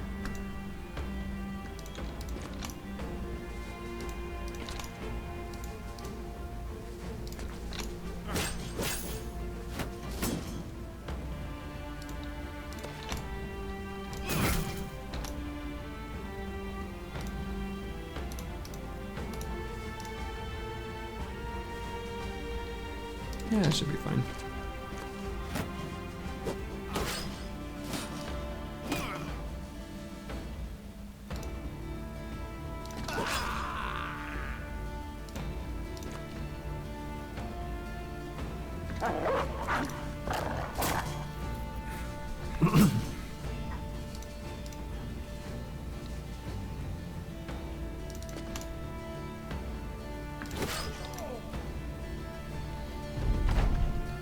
Okay, what a fight.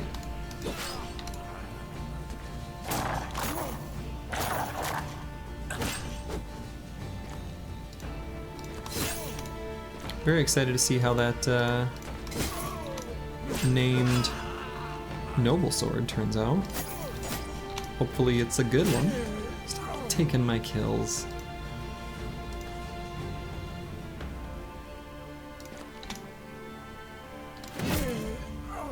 These are mine.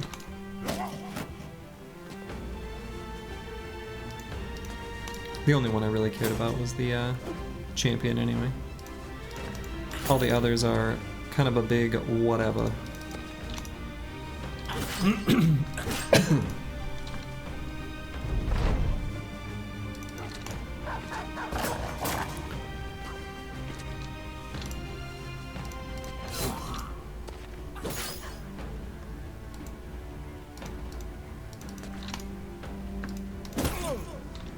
Oh.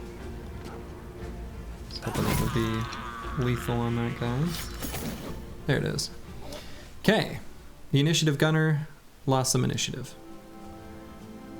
Got a decorated full helm, and... okay.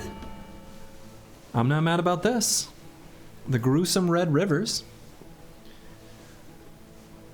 A damage roll and a build up less fatigue.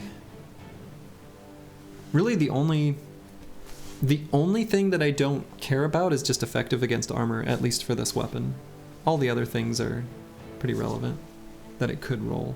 So, a named Noble Sword is basically always good. And the decorated full helm, which is like actually really, really good. So this guy, who is a sword duelist, just got a really good upgrade. Damage now substantially higher. You love to see it. That thing, this is just going to be good in every fight that it participates in. I'm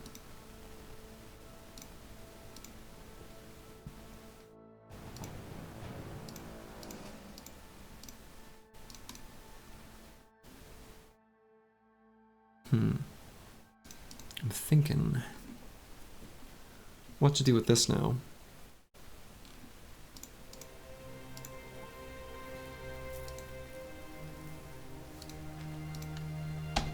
This guy, I can get rid of my...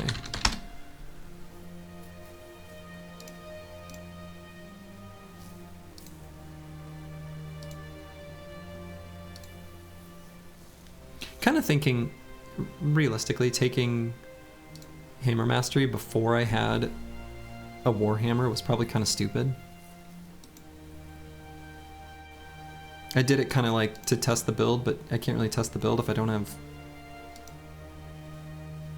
the relevant... yeah, I don't know. Questioning some of my previous decisions.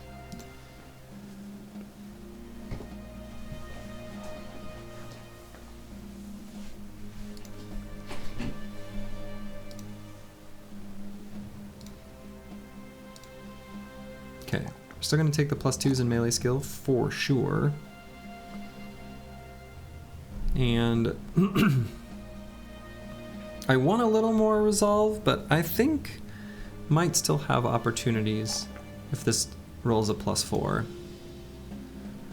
What a absolute Chad. I think we give him Killing Frenzy.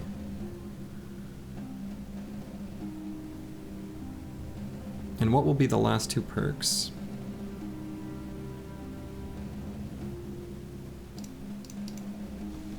Either nimble or forge, and honestly, this guy has enough fatigue that I can take forge, and like he's already fatigue neutral with this sword, and I just, on fights where I know the fight could be long, I just take a second wind potion. For example, the Black Monolith. And then with the second wind potion, he's still fatigue neutral with 3 swings. So leaving him a bit of spare fatigue. He's a hedge knight after all. I didn't even level it, I don't think even once. Fairly sure I didn't. He could probably still carry forge armor. We want something better than the decayed coat of plates, of course, but the hit points being this high means I'm feeling okay just taking, like, you know, I don't need 9 lives or steel brow. I'll just have to be careful, especially against orcs and things like that. So then the next 2 levels I could do like forge and fearsome, or could still be like forge and 9 lives.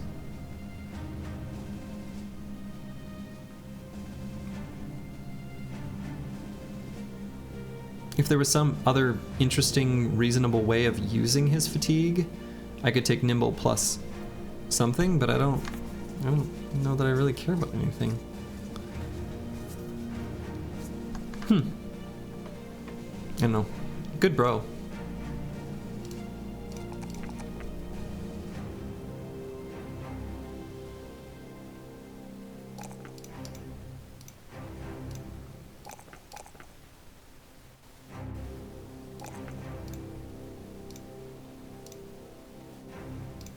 Okay.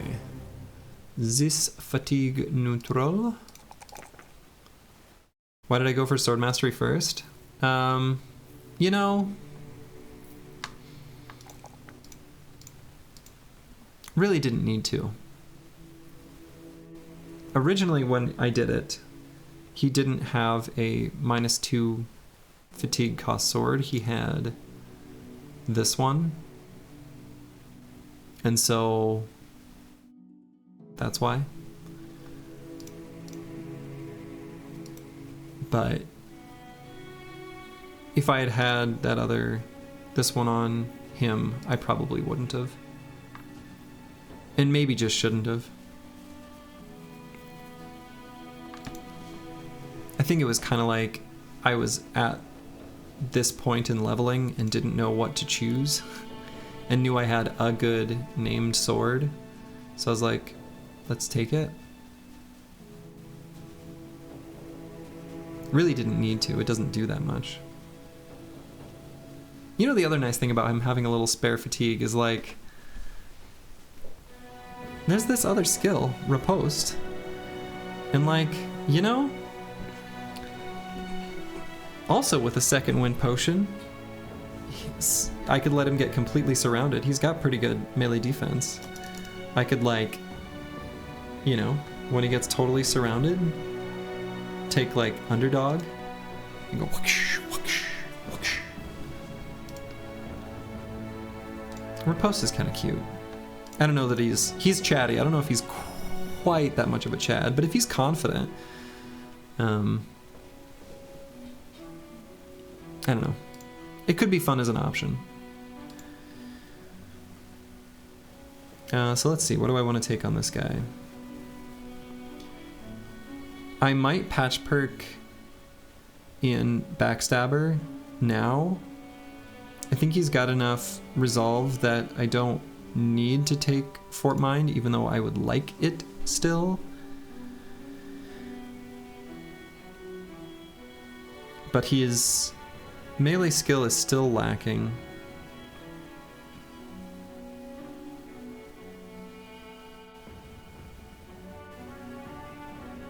Yeah, I'll just grab Backstab. This wonderful, beautiful specimen can consider not taking the 3 melee skill for resolve. but I mean, especially since he's pessimist.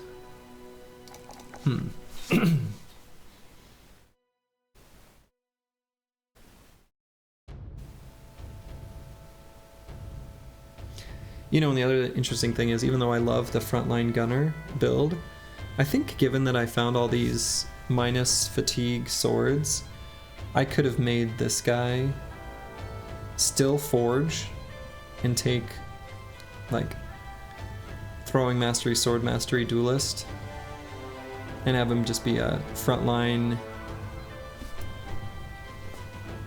battle forged hybrid duelist. I don't know. He's good enough.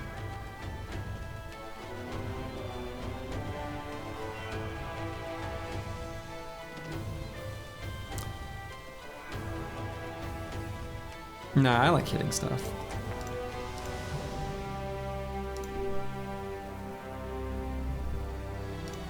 I'll take Pathfinder.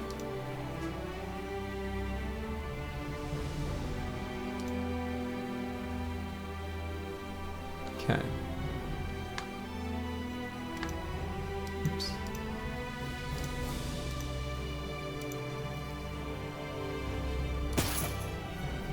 Can give this guy the decorated full helm, I think.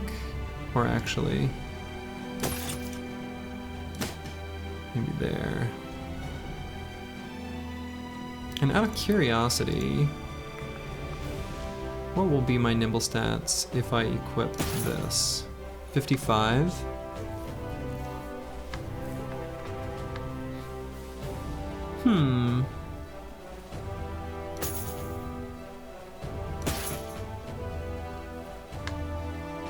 This is like a nimble forge set, even though I don't have forge.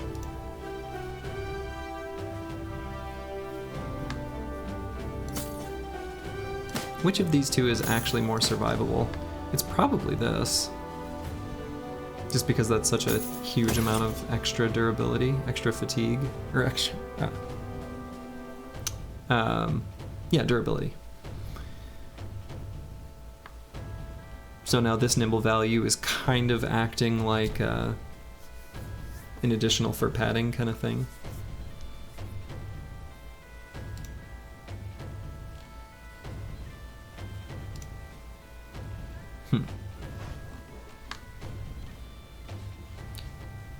And those Zweihanders were present on the battlefield to give a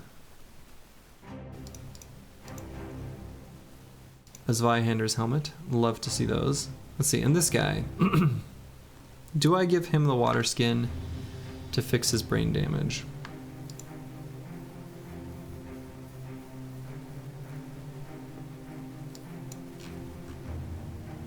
Maybe. I'm open to the idea.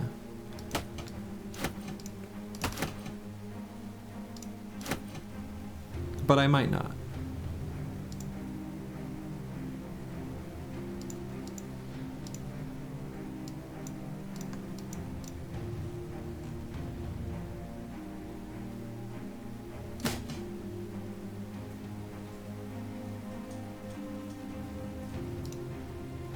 And actually this guy with adrenaline.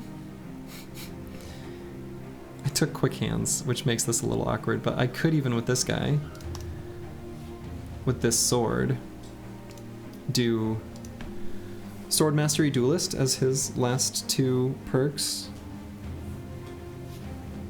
Nah, I don't know. I like the big chunk and two-hander. I'll probably take Hammer Mastery Fearsome. Or Hammer Mastery Fort Mind. I don't know.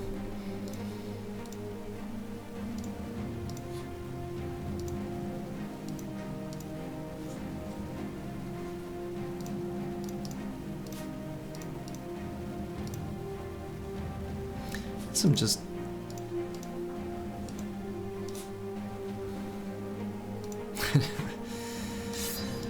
I don't know.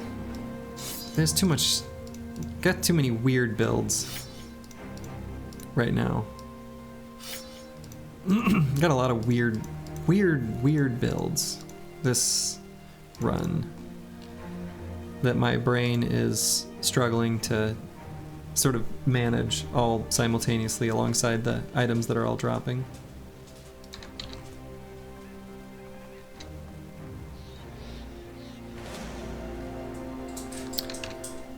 Some Zweihanders, huh? Some Zweihanders? Ja. I want him to be fighting them.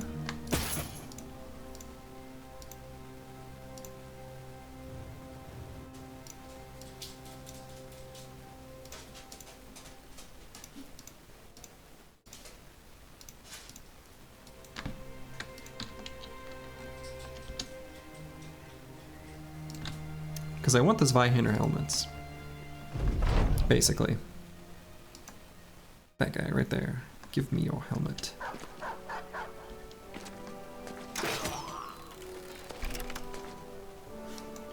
Got one of the dogs that we're dog sitting for. Just came to say hello. Hey Maggie.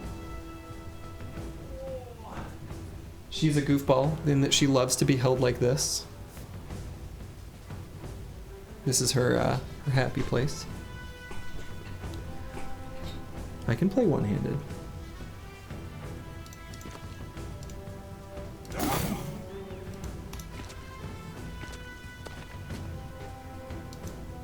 She's a very, very sweet girl.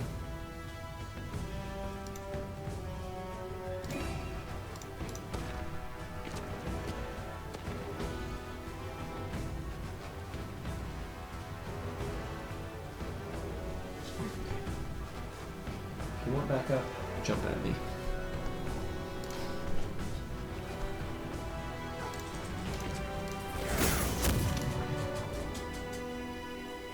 Boy, the hammer on the dog feels a little like overkill. As did that particular sword.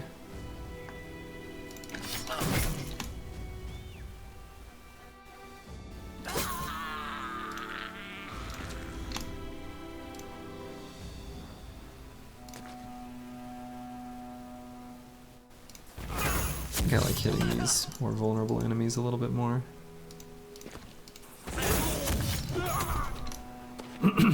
Pretty good place for the handgun blasts. Now I kind of don't want to move forward with this guy because then I ruin my handgun shots.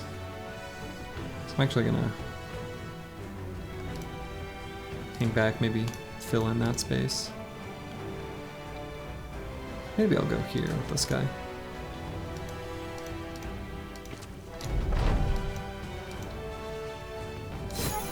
Caw-caw!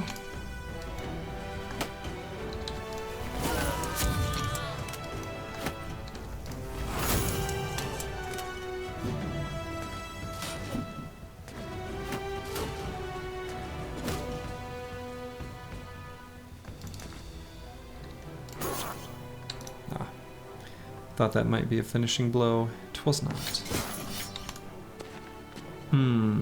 You know, in retrospect, attacking this guy with the weapon that has increased chance to hit head is not what I should have done. Now that I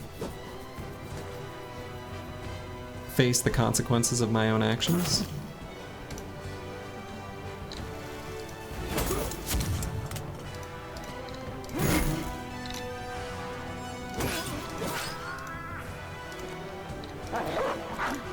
Duelist with the noble sword. So good. So good.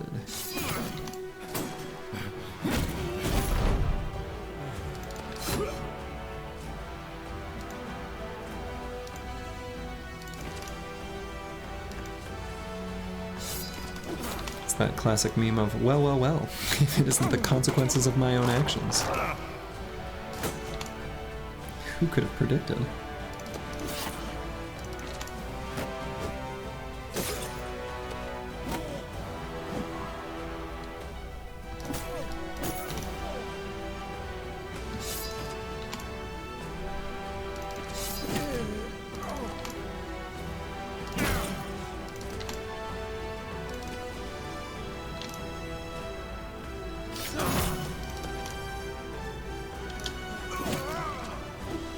Wow, that guy still charges forward.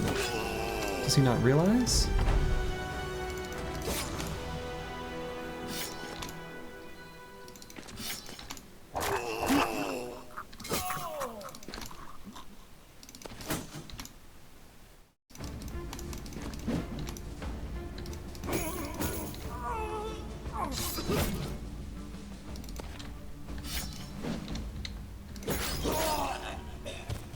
Okay.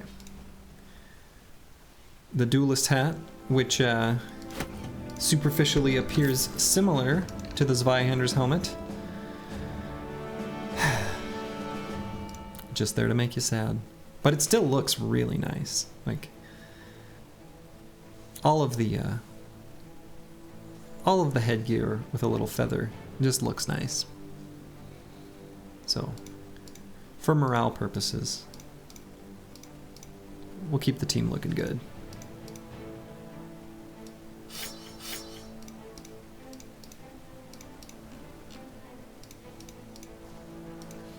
Alright, I'm going to take Hammer Mastery on this guy.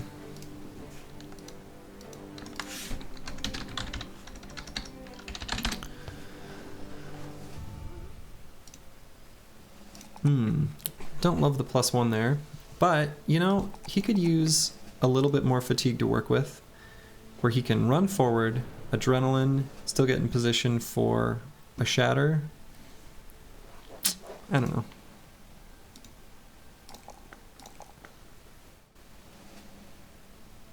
And I think I'll take Resolve.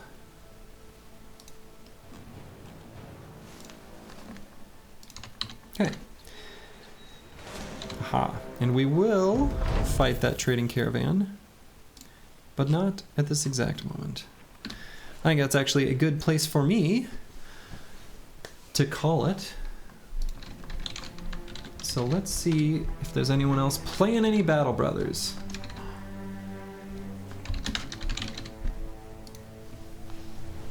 Oh, we got several people. Alright. There is someone in costume. That seems like serious enough. I don't know. Serious enough that worth checking out. And so to all of you, have a wonderful day or evening wherever it is, wherever you are. Ta-ta.